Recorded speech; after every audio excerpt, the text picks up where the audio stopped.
இயேசு கிறிஸ்துவுக்குள்ளாக சந்தோஷமா இருக்கிறீங்களா? இயேசு கிறிஸ்துவோட சந்தோஷமா இருக்கீங்களா? இந்த உலகத்தை பார்த்தால், ಲೋಕವನ್ನು ನೋಡುವಾಗ, இந்த உலகத்தில் நடந்து கொண்டிருக்கிற காரியங்களை பார்த்தால், ಲೋಕದಲ್ಲಿ ನಡೆಯುತ್ತಿರುವಂತಹ ಕಾರ್ಯಗಳನ್ನು ನೋಡುವಾಗ நமக்கு துக்கமா இருக்கிறது, இன்னொரு இடத்துல பயமாக இருக்கிறது.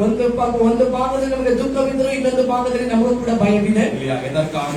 ಯಾದಕ್ಕಾಗಿ? இன்னும் இந்த கொரோனா வைரஸ் அதிகமாಗಿ கொண்டிருக்கிறது. இந்த ಕೊರೋನಾ ವೈರಸ್ ಹೆಚ್ಚಾಗುತ್ತಲೇ ಇದೆ. ஐயோ, இந்த நேரத்தில் என்னவாகிறதோ, ಯಾವ ಸಮಯದಲ್ಲಿ ಏನಾಗುತ್ತದೋ, எத்தனையோ பேர் பயப்பட்டு வீட்டிலேயே இருக்கிறார்கள். ಎಷ್ಟೋ ಜನ ಭಯಪಟ್ಟು ಮನೆಯಲ್ಲೇ ಇದ್ದಾರೆ. சபைக்கு வரல, ಸಭೆಗೆ ಬರಲಾಗುತ್ತಿಲ್ಲ. வயதானவர்கள் பரவாயில்லை, ವಯಸ್ಸಾದವರು ಪರವಾಗಿಲ್ಲ. எத்தனையோ பேர் பயம். ಎಷ್ಟೋ ಜನರಿಗೆ ಭಯ. இன்னும் சில பேருக்கு எக்ஸ்கியூஸ், பாவம் பஸ் இல்ல வரல. ಇನ್ನು ಕೆಲವರಿಗೆ ಎಕ್ಸ್ಕ್ಯೂಸ್ ಯಾಕಂದ್ರೆ ಬಸ್ ಇಲ್ಲ. இன்னும் எவ்வளவு பேர் ಎಷ್ಟೋ ಜನ ನಿರ್ವಿಸಾರத்தில் இருக்கிறார்கள். ನಿರ್ವಿಸಾರಗಳಲ್ಲಿ இந்த நேரத்துல, ಈ ಸಮಯದಲ್ಲಿ எல்லாம் இந்த விண்ணப்பத்திற்காக நாங்கள் ஜெபிக்க போகிறோம். ವಿಜ್ಞಾಪನೆಗಾಗಿ ಪ್ರಾರ್ಥಿಸೋಣ. கொரோனா வைரஸ் அதிகமாய் கொண்டிருக்கிறது. ಹೆಚ್ಚಾಗುತ್ತಲೇ மறுபடியும் லாக்டவுன் அது இது என்று பேசிக் கொண்டிருக்கிறார்கள். ಲಾಕ್ಡೌನ್ ಆಗಬಹುದು ಎಂದು ಮಾತಾಡುತ್ತಾ ಇದ್ದಾರೆ. மறுபடியும் செய்தால் எல்லாருக்கும் கஷ்டமாய்விடும். ಪುನಃ ಮಾಡಿರೋದು ಎಲ್ಲರಿಗೂ ಕಷ್ಟವಾಗುತ್ತೆ. யார் யார் சம்பாதித்துக் கொண்டிருக்கிறார்களோ, ಯಾರು ಕೆಲಸಕ್ಕೆ ಹೋಗುತ್ತಾರೋ, யாரை வெளியே போக முடியாது, ಯಾರು ಹೊರಗೆ ಹೋಗಲಾಗದು, வேலை இல்லாவிட்டால் சம்பளம் கிடையாது, ಕೆಲಸಕ್ಕೆ ಹೋದರೆ ಸಂಬಳ ಇಲ್ಲ, சம்பளம் இல்லாவிட்டால் வீட்டை நடத்த முடியாது, ಸಂಬಳ ಇಲ್ಲದೆ ಹೋದರೆ ಮನೆ ನಡೆಸಲು ಬಹಳ ಕಷ್ಟ. நேரத்தில் எல்லா கண்களை மூடி ಈ ಸಮಯದಲ್ಲಿ ಎಲ್ಲರೂ ಕಣ್ಣುಗಳನ್ನು பாரமாக ஜெபிக்கலாம். ಭಾರವಾಗಿ ಪ್ರಾರ್ಥಿಸೋಣ. ஆண்டவரே, உம்முடைய சித்தம் நிறைவேறுவதாக. ಚಿತ್ತ ನೆರವೇರಲಿ. நன்றி ஆண்டவரே. எல்லா வாய்களை தந்த சத்தமாக இயேசுவே நன்றி ஆண்டவரே. அப்பா இயேசுவே, இந்த நிலைமைக்காக நாங்கள் ஜெபிக்கிறோம் ஆண்டவரே. இந்த நேரத்தில் ஆண்டவரே, நாங்கள் கடினமான நிலைமையில் இருக்கிறோம் ஆண்டவரே. அநேக கஷ்டத்தின் மத்தியில, பிரச்சனைகள் மத்தியில நடந்து கொண்டிருக்கிறோம் ஆண்டவரே. அப்பா, நீர் எங்களை அற்புதமாக அதிசயமாக வழிநடத்துகிற தேவனாக இருக்கிறேன் ஆண்டவரே. இந்த நேரத்தில் ஆண்டவரே, இந்த வைரஸ் பெருகி கொண்டே இருக்கிறது ஆண்டவரே. அப்பா, உங்களுடைய சித்தத்திற்கு விரோதமாக நாங்கள் ஜெபிக்க மாட்டோம் ஆண்டவரே. ஆனாலும் ஆண்டவரே, உங்களுடைய பிள்ளைகளை ஆண்டவரே நீர் பாதுகாத்து வழிநடத்துகிற தேவனாக இருக்கிறீர் ஆண்டவரே. எத்தனையோ பேர் ஆண்டவர் அப்பா வேலைக்கு போகாமல் ஆண்டவரே, வேலை இல்லாமல் ஆண்டவரே, அப்பா இயேசுவே சாப்பாட்டுக்காக கஷ்டப்பட்டு கொண்டிருக்கிறார்கள் ஆண்டவரே. இந்த நேரத்தில் ஆண்டவரே, எல்லா விசுவாசிகளுக்காக ஜெபிக்கிறோம் ஆண்டவரே. இந்த சபை விசுவாசிகள் மட்டுமல்ல ஆண்டவரே, அப்பா உங்களுடைய ரத்தத்தினால் யார் மீட்கப்பட்டிருக்கிறார்கள் ஆண்டவரே, எல்லோருக்காகவும் ஜெபிக்கிறோம் ஆண்டவரே. இந்த நேரத்தில் ஆண்டவரே, எங்களுடைய கண்ணீரை ஆண்டவரே, கவலைகளை ஆண்டவரே, எல்லாவற்றையும் பார்க்கின்றவராக இருக்கிறீர் ஆண்டவரே. அப்பா, எங்களுடைய கஷ்டங்களை பார்க்கின்றவராக இருக்கிறீர் ஆண்டவரே. அப்பா, ஜனங்களுக்கு அநேக தேவைகள் இருக்கிறது ஆண்டவரே. அந்த தேவைகளை நீர் சந்திக்கிறார் ஆண்டவரே. அப்பா, இந்த பயங்கரமான நேரத்தில் ஆண்டவரே, உங்களுடைய பிள்ளைகள் நீர் தைரியப்படுத்துகிறார் ஆண்டவரே. அதிகமாக ஜெபிக்க, வேதத்தை வாசிக்க உதவி செய்வீராக ஆண்டவரே. அப்பா, இந்த உலகத்தில் உங்களுடைய காரியம் என்னவிருக்கிறது அதை நீர் நிறைவேற்றுவீராக ஆண்டவரே. அப்பா, இந்த வைரஸ் ஆனதாண்டவரே எந்த பிள்ளைகளை தொடக்கூடாது ஆண்டவரே, எந்த விசுவாசிகளையும் தொடக்கூடாது ஆண்டவரே. இன்னும் சில பேர் ஆண்டவரே, சபை ஜனங்கள் ஆண்டவரே கொரோனாவோட இருக்கிறார்கள் ஆண்டவரே. அவர்களுக்காக ஜெபிக்கிறோம் ஆண்டவரே. அவர் ரெக்கவர் ஆகும்படியே நாங்கள் ஜெபிக்கிறோம் ஆண்டவரே. அப்பா, அவர்கள் ரெக்கவர் ஆகும்படியே நாங்கள் ஜெபிக்கிறோம் ஆண்டவரே. அப்பா, உங்களுடைய ரத்தத்தினாலே ஆண்டவரே அவர்களை சுகமாக்குவீராக ஆண்டவரே. உங்களுடைய வல்லமையான கரம் ஆண்டவரே அவர்களின் மேல இறங்குவதாக ஆண்டவரே. அப்பா, எங்கள் மேல மனம் இறங்குவீராக ஆண்டவரே. அப்பா, எங்கள் மேல மனம் இறங்குவீராக ஆண்டவரே. அப்பா, உன் மேல நாங்கள் விசுவாசிக்கிறோம் ஆண்டவரே. அப்பா, நீர் கைவிடாத தேவன் ஆண்டவரே. நீர் எங்களை வழிநடத்து, பாதுகாத்து வழிநடத்துகிறவராக இருக்கிறீர் ஆண்டவரே. அப்பா, நாங்கள் அதை விசுவாசிக்கிறோம் ஆண்டவரே. அப்பா, இந்த நேரத்தில் ஆண்டவரே நாங்கள் அதிகமாக ஜெபித்து ஆண்டவரே, வேதத்தை வாசிக்க ஆண்டவர். அப்பா, இந்த உலகத்திற்கு நாங்கள் ஒரு வெளிச்சம் என்ற வார்த்தை சொல்லுகிறது. அப்ப நாங்கள் வெளிச்சமாய் பிரகாசித்த ஆண்டவரே, சாட்சியாக நிற்க உதவி செய்யும் ஆண்டவரே. இயேசு கிறிஸ்துவின் நாமத்தினால் ஜெபிக்கிறோம் நல்ல பிதாவே. ஆமென். ஆமென். ஒரு நாள் நீங்கள் என்ன செய்யணும்? இதற்காக ஜெபிக்கணும். ಪ್ರತಿನಿತ್ಯವೂ ಒಂದು ಕಾರ್ಯಗಳಿಗಾಗಿ ಪ್ರಾರ್ಥಿಸಿ. அநேக ஜனங்கள் மரித்துக் கொண்டிருக்கிறார்கள். ಅನೇಕರು ಸಾಯ್ತಲಿದ್ದಾರೆ. அது மட்டுமல்ல, எத்தனையோ ஊழியக்கார குடும்பம் கூட இந்த கோவிட்னால் அஃபெக்ட் ஆகியிருக்கிறார்கள். ದೇವ ಸೇವಕರ ಕುಟುಂಬಗಳು ಅಂದ್ರೆ ಈ ಒಂದು ಕೋವಿಡ್ ಮೂಲಕವಾಗಿ ಹೆಚ್ಚಾಗಿ எத்தனையோ விசுவாசிகளும் கோவிட் வந்து கஷ்டப்பட்டு கொண்டிருக்கிறார்கள். ಸಭೆಗೆ ಸೇರಿದ ಕೆಲವು ವಿಶ್ವಾಸಿಗಳಿಗೆ அந்த ಕೋವಿಡ್ ಬಂದಿದೆ. ಅದಕ್ಕಾಗಿ ಪ್ರಾರ್ಥನೆ ಮಾಡಿ. உங்களுக்காக நீங்கள் ஜெபிப்பதை விட்டு வேறொருவருக்காக நீங்கள் ஜெபியுங்கள். ನಿಮಗಾಗಿ ನೀವು ಪ್ರಾರ್ಥನೆ ಮಾಡೋದನ್ನು ಬಿಟ್ಟು ಬೇರೆಯವರಿಗಾಗಿ ಪ್ರಾರ್ಥಿಸಿ. எப்பவுமே சுய ஜெபம், ಯಾವಾಗಲೂ ಸ್ವಾರ್ಥವಾದ ಪ್ರಾರ್ಥನೆ. நானே, எந்து, என் புள்ள, என் புருஷன், என் வேலை, ನನ್ನ ಕೆಲಸ, இப்படிப்பட்ட ஜெபத்துக்கு ஆண்டவர் பதிலே கொடுக்க மாட்டார். ಜವಾಬು ರೀತಿಯಾದ ಪ್ರಾರ್ಥನೆಗೆ ದೇವರು ಉತ್ತರ ಕೊಡುವುದಿಲ್ಲ. நீங்கள் வேறொருவர்களுக்காக ஜெபியுங்கள், மற்றவರಿಗಾಗಿ ಪ್ರಾರ್ಥಿಸಿ. ஆண்டவர் உங்களுடைய காரியங்களை பார்த்துக் கொள்வார். ದೇವರು ನಿಮ್ಮ ಕಾರ್ಯಗಳನ್ನು ನೋಡಿಕೊಳ್ಳುತ್ತಾನೆ. அவருடைய நாமத்தை மகிமைப்படுத்துங்கள். ಅವರ ನಾಮವನ್ನು ಮಹಿಮೆಪಡಿಸಿ. அவிசுவாசிகளும் இன்றைக்கு அப்படித்தான் ஜெபிக்கிறார்கள். ಅವಿಶ್ವಾಸಿಗಳು ಹಾಗೆ ಪ್ರಾರ್ಥಿಸುತ್ತಾರೆ. இதற்காக கோவிலுக்கு போகிறார்கள். ಅದಕ್ಕಾಗಿ ಅವರು ದೇವಸ್ಥಾನಗಳಿಗೆ ಹೋಗುತ್ತಾರೆ. ದೇವರೇ ನನಗೆ ಅದು ಮಾಡು, ಇದು ಮಾಡು, ಈ ಒಳ್ಳೇದಾಗ್ಲಿ ಆ ಒಳ್ಳೇದಾಗ್ಲಿ ಅಂತ போய் ஜெபிக்கிறார்கள். ಅವರು ಕೂಡ ಹೋಗಿ ಹಾಗೆ ಪ್ರಾರ್ಥಿಸುತ್ತಾರೆ. இல்லையா? நம்ம விசுவாசிங்களும் அப்படித்தான். ವಿಶ್ವಾಸಿಗಳು ಹಾಗೆ இல்லையா? அவங்க என்ன கோவிலுக்கு போறாங்க, ಅವರು ದೇವಸ್ಥಾನಕ್ಕೆ ಹೋಗ್ತಾರೆ. இங்க நம்ம சபைக்கு வரோம், ನಾವು அவ்வளவுதான். ಸಭೆಗೆ ಬರ್ತೀವಿ. அவ்வளவுதான் வித்தியாசம். ಅಷ್ಟೇ ವ್ಯತ್ಯಾಸ. ஆமாவா? பாருங்க, ஆமா.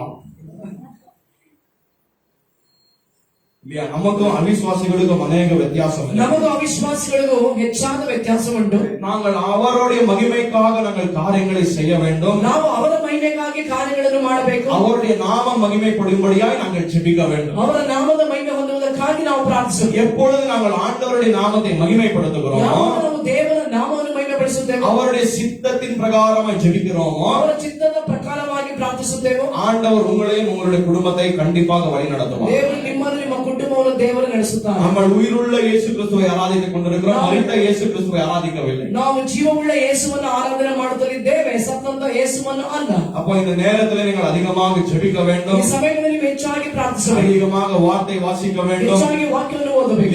எல்லா இந்த சபையின் விசுவாசிகளுக்காக, உலகத்தில் இருக்கிற எல்லா விசுவாசிகளுக்காக ஜெபிக்க வேண்டும். ನಾವು ನಮ್ಮ ಸಭೆ ವಿಶ್ವಾಸಿಗಳಿಗಾಗಿ ಹಾಗೂ ಲೋಕದಲ್ಲಿರುವಂತ ಎಲ್ಲಾ ವಿಶ್ವಾಸಿಗಳಿಗಾಗಿ ஆண்டவர் உங்களிடத்துல கணக்கு கேட்பார். ದೇವರು ನಿಮ್ಮ ಬಳಿಯಲ್ಲಿ ಲೆಕ್ಕವನ್ನು ಕೇಳುತ್ತಾರೆ. எச்சரிக்கையாக இருங்கள், ಎಚ್ಚರಿಕೆಯಾಗಿರಿ. இன்றிலிருந்து அதிகமாக ஜெபியுங்கள், ಇದರಿಂದ ಹೆಚ್ಚಾಗಿ ಪ್ರಾರ್ಥಿಸಿ, அதிகமாக வேதத்தை வாசியுங்கள், ಹೆಚ್ಚಾಗಿ ವೇದವನ್ನು ಓದಿರಿ, காரியங்களை குறித்து புலம்பாதிருங்கள். ಕಾರ್ಯಗಳನ್ನು ಕುರಿತಾಗಿ ಗುಣಗುಟ್ಟಬೇಕು. எல்லாருக்கும் நாங்க புலம்புவோம், எல்லாருக்கும் ಅದಕ್ಕೂ ಗುಣಗುಟ್ಟು ஆண்டவரே அப்படி ஆயிடுச்சு, ದೇವರಾಗಾಯ್ತು, இப்படி ஆயிடுச்சு, வேலை இல்ல, சாப்பாடு இல்ல, பணம் இல்ல. ಹಣ ಇಲ್ಲ, ஆனா எல்லாவற்றிலும் ಎಲ್ಲದಕ್ಕಿಂತ நாங்கள் ஆண்டவருக்கு நன்றியை செலுத்த ದೇವರಿಗೆ ಕೃತಜ್ಞತೆ ಹೇಳಬೇಕು. ஆண்டவர் எப்படி எலியாவிற்கு ದೇವರು ಹೇಗೆ ಎಲಿಯನಿಗೆ சரியான நேரத்திற்கு எல்லாம் போஷித்தாரோ, ಸರಿಯಾದ ಸಮಯದಲ್ಲಿ ಎಲ್ಲವನ್ನು ಪೋಷಿಸಿದರು, ஆண்டவரை நம்புவர்களுக்கு ದೇವರು ನಂಬುವವರಿಗೆ ஆண்டவர் என்றென்றைக்கும் கைவிடவே மாட்டார். ಎಂದಿಗೂ ಕೈ ಬಿಡುವುದೇ ಇಲ್ಲ. உங்களுடைய தேவைகளை சந்திப்பார், ನಿಮ್ಮ ಅಗತ್ಯತೆ ಸಂಧಿಸುತ್ತಾರೆ, எல்லாவற்றையும் அவர் பார்த்துக் கொள்வார். ಎಲ್ಲವನ್ನೂ ನೋಡಿಕೊಳ್ಳುತ್ತಾರೆ. அதிகமாக ஜெபியுங்கள், ಹೆಚ್ಚಾಗಿ ಪ್ರಾರ್ಥಿಸಿ, அதிகமாக வேதத்தை வாசியுங்கள். ಹೆಚ್ಚಾಗಿ ವೇದವನ್ನು ಓದಿರಿ. கிறிஸ்துவனுடைய வருகை சமீபமாக இருக்கிறது. ಕ್ರಿಸ್ತನ ಬರವಣಿಗೆ ಸಮೀಪವಾಗಿದೆ. அவருடைய வருகைக்காக நாங்கள் ஆயத்தமாக வேண்டும். ಆತನ ಬರವಣಿಗೆಗಾಗಿ ನಾವು ಸಿದ್ಧರಾಗಬೇಕು. அதைத்தான் ஆண்டவர் நம்மிடத்திலிருந்து விரும்புகிறார். ಅದನ್ನ ದೇವರು ನಮ್ಮಿಂದ ಬಯಸುವುದು. திருப்பிக் கொள்ளலாம் வேதத்தை.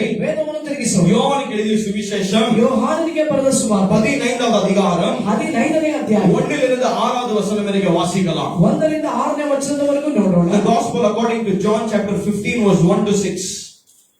நான் மெய்யான திராட்சை செடி, நான் மெய்யான திராட்சை செடி, என் பிதா திராட்சை தோட்டக்காரன், என் பிதா திராட்சை தோட்டக்காரன், என்னில் கனிகொடாது இருக்கிற கொடி எதுவோ, என்னில் கனிகொடாக இருக்கிற கொடி எதுவோ அதை அவர் அறுத்து போடுகிறார். அதை அவர் அறுத்து போடுகிறார். கனி கொடுக்கிற கொடி எதுவோ, கனி கொடுக்கிற கொடி எதுவோ அது அதிக கனிகளை கொடுக்கும்படி, அது அதிகமான கனிகளை கொடுக்கும்படி அதை சுத்தம் பண்ணுகிறார். அதை சுத்தம் பண்ணுகிறார். நான் உங்களுக்கு சொன்ன உபதேசத்தினாலே, நான் உங்களுக்கு சொன்ன உபதேசத்தினாலே நீங்கள் இப்பொழுதே சுத்தமாய் இருக்கிறீர்கள். நீங்கள் இப்பொழுதே சுத்தமாய் இருக்கிறீர்கள்.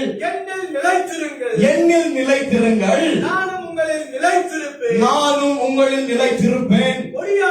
கொடியானது திராட்சை செடியில் நிலைத்திராவிட்டால், திராட்சை செடியில் நிலைத்திராமல் விட்டால் அது தானாய் கனி கொடுக்க மாட்டாதது போல, அது தானாக கனி கொடுக்காத மாட்டை போலவே நீங்களும் என்னில் நிலைத்திராவிட்டால், என்னில் நிலைத்திராமல் விட்டால் கனி கொடுக்க மாட்டீர்கள். கனி கொடுக்க மாட்டீர்கள். நானே திராட்சை செடி, நானே திராட்சை செடி, நீங்கள் கொடிகள். நீங்கள் கொடிகள். ஒருவன் என்னிலும், ஒருவன் என்னிலும், நான் அவனிலும், நான் அவனிலும் நிலைத்திருந்தால் அவன் மிகுந்த கனிகளை கொடுப்பான். அவன் மிகுந்த கனிகளை கொடுப்பான். என்னை அல்லாமல் உங்களால் ஒன்றும் செய்யக்கூடாது. ஒன்றும் செய்யக்கூடாது. ஒருவன் என்னில் நிலைத்திராவிட்டால், ஒருவன் என்னில் நிலைத்திராமல் விட்டால் வெளியே எரியுண்ட கொடியைப் போல, அவன் எரியுண்டு உலர்ந்து போவான். அப்படிப்பட்டவைகளை சேர்த்து அக்கினியிலே போடுகிறார்கள். அவைகள் எரிந்து போகும். கர்த்தருடைய நாமத்திற்கு மகிமை உண்டாகுவதாக. ಕರ್ತನ ನಾಮಕ್ಕೆ ಮಹಿಮೆ ಉಂಟಾಗಲಿ. இப்பொழுது இந்த இயேசு கிறிஸ்துவானவர் ಯೇಸು ಕ್ರಿಸ್ತನು 7வது தரம் நானே என்று பேசிக் கொண்டிருக்கிறார். 7 ಸಾರಿ ನಾನು ಎಂದು ಮಾತಾಡುತ್ತಿದ್ದಾನೆ. அப்ப இந்த இடத்துல இயேசு என்ன சொல்லிக் கொண்டிருக்கிறார்? ಯೇಸು ಏನು ಹೇಳುತ್ತಾನೆ? நானே திராட்சை செடியாக இருக்கிறேன், ನಾನು ದ್ರಾಕ್ಷಿ ಬಳ್ಳಿಯಾಗಿದ್ದೇನೆ, என்னுடைய பிதா திராட்சை தோட்டக்காரராக இருக்கிறார், ನನ್ನ ತಂದೆಯು ದ್ರಾಕ್ಷಿ ತೋಟಗಾರನಾಗಿದ್ದಾನೆ, நீங்கள் என்னுடைய செடியிலே கொடிகளாக இருக்கிறீர்கள். ನೀವು ನನ್ನಲ್ಲಿ ಕೊಂಬೆಗಳಾಗಿದ್ದೀರಾ. அப்ப நீங்கள் சில காரியங்களை அறிய வேண்டும். ನೀವು ಕೆಲವು ಕಾರ್ಯಗಳನ್ನು ತಿಳಿಯಬೇಕು. நீங்கள் உண்மையாக ரட்சிக்கப்பட்டிருந்தால், ನೀವು ನಿಜವಾದ ರಕ್ಷಣೆ ಹೊಂದಿದ್ದರೆ அந்த ரட்சிப்பை நீங்களும் இழக்க முடியாது. ಆ ರಕ್ಷಣೆಯನ್ನು ನೀವು ಕಳೆದುಕೊಳ್ಳಲು ಸಾಧ್ಯವಿಲ್ಲ. ஏனென்றால் ஆரம்பத்திலிருந்து முடிவு வரை ಯಾಕೆಂದರೆ ಪ್ರಾರಂಭದಿಂದ ಅಂತ್ಯದವರೆಗೂ இந்த திரியேக தேவன் ಈ ದೇವರು நமக்காக காரியங்களை செய்து கொண்டு ನಮಗಾಗಿ ಕಾರ್ಯಗಳನ್ನು ಮಾಡಿ நம்மை பாதுகாத்து ನಮ್ಮನ್ನು ರಕ್ಷಿಸಿ நம்மை கடைசி வரைக்கும் ನಮ್ಮನ್ನು ಕೊನೆಯವರೆಗೆ நம்மை வழி நடத்தி ನಮ್ಮನ್ನು ನಡೆಸಿ இயேசுவானவர் நம்மை பிதாவுக்கு முன்பாக மாசற்றவர்களாய் நிறுத்த போகிறார் என்று வார்த்தை ಯಾವ சொல்லுகிறார். ದೋಷವಿಲ್ಲದಂತೆ ನಮ್ಮ ಕರ್ತನಾದ ಯೇಸು ತನ್ನ ತಂದೆಯ ಮುಂಭಾಗ ನಮ್ಮನ್ನು ನಿಲ್ಲಿಸುತ್ತಾರೆ ಎಂದು ವಾಕ್ಯ ಹೇಳುತ್ತದೆ. கர்த்தருடைய நாமத்திற்கு மகிமை உண்டாகுவதாக. ಕರ್ತನ ನಾಮಕ್ಕೆ ಮಹಿಮೆ ಉಂಟಾಗಲಿ. ஆண்டவர் இந்த ரட்சிப்பை நம்முடைய கரங்களிலே கொடுத்து விட்டார். ದೇವರೇ ರಕ್ಷಣೆಯನ್ನು ನಮ್ಮ ಕೈಗಳಲ್ಲಿ ಕೊಟ್ಟಿದ್ದಾರೆ. இதை சுக்குநூறாக உடைத்து ಆಗ ಅದನ್ನು ನುಚ್ಚು ನೂರಾಗಿ ಒಡೆದು அந்த ரட்சிப்பை நாம் நீங்கள் எழுதி விடுவோம். ಆ ರಕ್ಷಣೆಯನ್ನು ನಾವು ನೀವು ஆனால் ಕಳೆದುಕೊಳ್ಳುತ್ತೇವೆ. இந்த ரட்சிப்பு யாருடைய கரங்களிலே இருக்கிறது? ಈ ರಕ್ಷಣೆ ಯಾರ ಕೈಯಲ್ಲಿ ಇದೆ? யோனா வார்த்தையில இப்படியாக சொல்லுகிறார், ಯೋನ ವಾಕ್ಯದಲ್ಲಿ ಹೀಗೆ ಹೇಳುತ್ತಾನೆ, ரட்சிப்பு கர்த்தரிலிருந்து உண்டாகிறது. ರಕ್ಷಣೆಯು ಕರ್ತನಿಂದ ಉಂಟಾಗುತ್ತದೆ. ரட்சிப்பு யாரிடத்திலிருந்து வருகிறது? ರಕ್ಷಣೆ ಯಾರ ಬಳಿಯಿಂದ ಬರುತ್ತದೆ? ரட்சிப்பு ஆண்டவரிடத்திலிருந்து வருகிறது. ರಕ್ಷಣೆಯು ದೇವರ ಬಳಿಯಿಂದ இந்த ಬರುತ್ತದೆ. விசுவாசத்தை ஆரம்பித்தவர் ஆண்டவராக இருக்கிறார். ಈ ವಿಶ್ವಾಸವನ್ನು ಪ್ರಾರಂಭ ಮಾಡಿದವರು ನಮ್ಮ ಕರ್ತನಾದ ಯೇಸುವಾಗಿದ್ದಾರೆ. இந்த விசுவாசத்தை முடிக்கிறவர் யாராக இருக்கிறார்? ಈ ವಿಶ್ವಾಸವನ್ನು ಮುಗಿಸುವವರು ಯಾರಾಗಿದ್ದಾರೆ? ஆண்டவராக இருக்கிறார். ನಮ್ಮ ಕರ್ತನಾಗಿದ್ದಾರೆ. அப்ப உண்மையான விசுவாசிகள் ನಿಜವಾದ ವಿಶ್ವಾಸಿಗಳು நாங்கள் ரட்சிப்பை எழுந்து விடுவோம் என்று பயப்படக்கூடாது. ನಾವು ರಕ್ಷಣೆಯನ್ನು ಕಳೆದುಕೊಳ್ಳುತ್ತೇವೆ ಎಂದು ಭಯಪಡಬಾರದು. அழைத்தவர் அவர் ஆண்டவர் என்னை அழைத்திருக்கிறார். ದೇವರು ನನ್ನನ್ನು ಕರೆದಿದ್ದಾರೆ. கடைசி வரைக்கும் ஆண்டவர் என்னை வழிநடத்தி ಕೊನೆಯವರೆಗೂ ದೇವರು ನನ್ನನ್ನು ನಡೆಸಿ பிதாவுக்கு முன்பாக நிறுத்த போகிறார் என்று ತಂದೆಯ ಮುಂಭಾಗ ನಿಲ್ಲಿಸುತ್ತಾರೆ. நான் நீங்கள் ஆண்டவருக்காக வாழ்ந்து அவருடைய நாமத்திற்கு நான் நீங்கள் மகிமையை செலுத்த வேண்டும். ನಾವು ನೀವು ದೇವರಿಗಾಗಿ ಜೀವಿಸಿ ಆತನ ನಾಮದ ಮಹಿಮೆಯನ್ನು ನಾವು அப்ப ಸಲ್ಲಿಸಬೇಕು. இந்த இடத்துல நான் நீங்கள் பார்க்கின்றோம், ಈ ಒಂದು ಸ್ಥಳದಲ್ಲಿ ನಾವು ನೋಡುತ್ತೇವೆ, பிதாவானவர் இரண்டு விதமான காரியங்களை இந்த இடத்துல செய்கிறார். ತಂದೆಯಾದವರು ಎರಡು ವಿಧವಾದ ಕಾರ್ಯಗಳನ್ನು ಇಲ್ಲಿ ಮಾಡುತ್ತಾರೆ. கனி கொடுக்கிற கொடி எதாக இருக்கிறதோ ಅಂದ್ರೆ ಫಲವನ್ನು ಕೊಡುವಂತ ಅಂದ್ರೆ ಒಂದು ಬಳ್ಳಿ ಯಾವುದಾಗಿದೆಯೋ அதை ஆண்டவர் என்ன செய்கிறார்? ಕೊಂಬೆಯನ್ನು ದೇವರು ಏನು ಮಾಡುತ್ತಾರೆ? அதை சுத்திகரிக்கிறார். ಅದನ್ನು ಶುದ್ಧೀಕರಿಸುತ್ತಾರೆ. எதற்காக சுத்திகரிக்கிறார்? ಯಾತಕ್ಕಾಗಿ அதை ಶುದ್ಧೀಕರಿಸುತ್ತಾರೆ? இன்னும் அதிகமாக பலம் கொடுக்கும்படியாய். ಇನ್ನೂ ಹೆಚ್ಚಾಗಿ ಫಲ ಕೊಡುವಂತೆ. ஏழாவது வார்த்தை இப்படியாக இருக்கிறது, 7ನೇ ವಚನದಲ್ಲಿ ಹೀಗೆ ಇದೆ, எட்டாவது வார்த்தை இப்படியாக இருக்கிறது, 8ನೇ ವಚನದಲ್ಲಿ ಹೀಗೆ ಇದೆ, நாங்கள் எப்பொழுது ஆண்டவருக்காக அதிகமாக கனி கொடுக்கிறோமோ ನಾವು ಯಾವಾಗ ದೇವರಿಗಾಗಿ ಹೆಚ್ಚಾಗಿ ಫಲ ಕೊಡುತ್ತೇವೆ அப்பொழுது நானும் நீங்களும் பிதாவை மகிமைப்படுத்திக் கொண்டிருக்கிறோம். ನಾನು ನೀವು ತಂದೆಯನ್ನು ಮಹಿಮೆಪಡಿಸುತ್ತೇವೆ. இந்த கிறிஸ்தவ வாழ்க்கை யாருக்காக வாழ வேண்டும்? ಅದರ ಕ್ರಿಸ್ತನ ಜೀವಿತ ಯಾರಿಗಾಗಿ ಜೀವಿಸಬೇಕು? ஆண்டவருக்காக வாழ வேண்டும். ದೇವರಿಗಾಗಿ ಜೀವಿಸಬೇಕು. இந்த எவ்வளவு வெளியேறப்பட்ட ரட்சிப்பை ஆண்டவர் நம்மிடத்துல கொடுத்திருக்கிறார். ಬಹಳ ಅಮೂಲ್ಯವಾದ ರಕ್ಷಣೆ ದೇವರು ನಮ್ಮ ಕೈಗಳಲ್ಲಿ ಕೊಟ್ಟಿದ್ದಾರೆ. இந்த உலகத்துல நானும் நீங்கள் ஆண்டவருக்காக வாழ்ந்து ಈ ಲೋಕದಲ್ಲಿ ನಾನು ನೀನು ದೇವರಿಗಾಗಿ ಜೀವಿಸಿ அவருடைய சித்தத்தை நிறைவேற்றி ಅವರ ಚಿತ್ತವನ್ನು ನೆರವೇರಿಸಿ பரிசுத்தமாய் வாழ்ந்து ಪರಿಶುದ್ಧವಾಗಿ ಜೀವಿಸಿ சகல நீதியை நிறைவேற்றி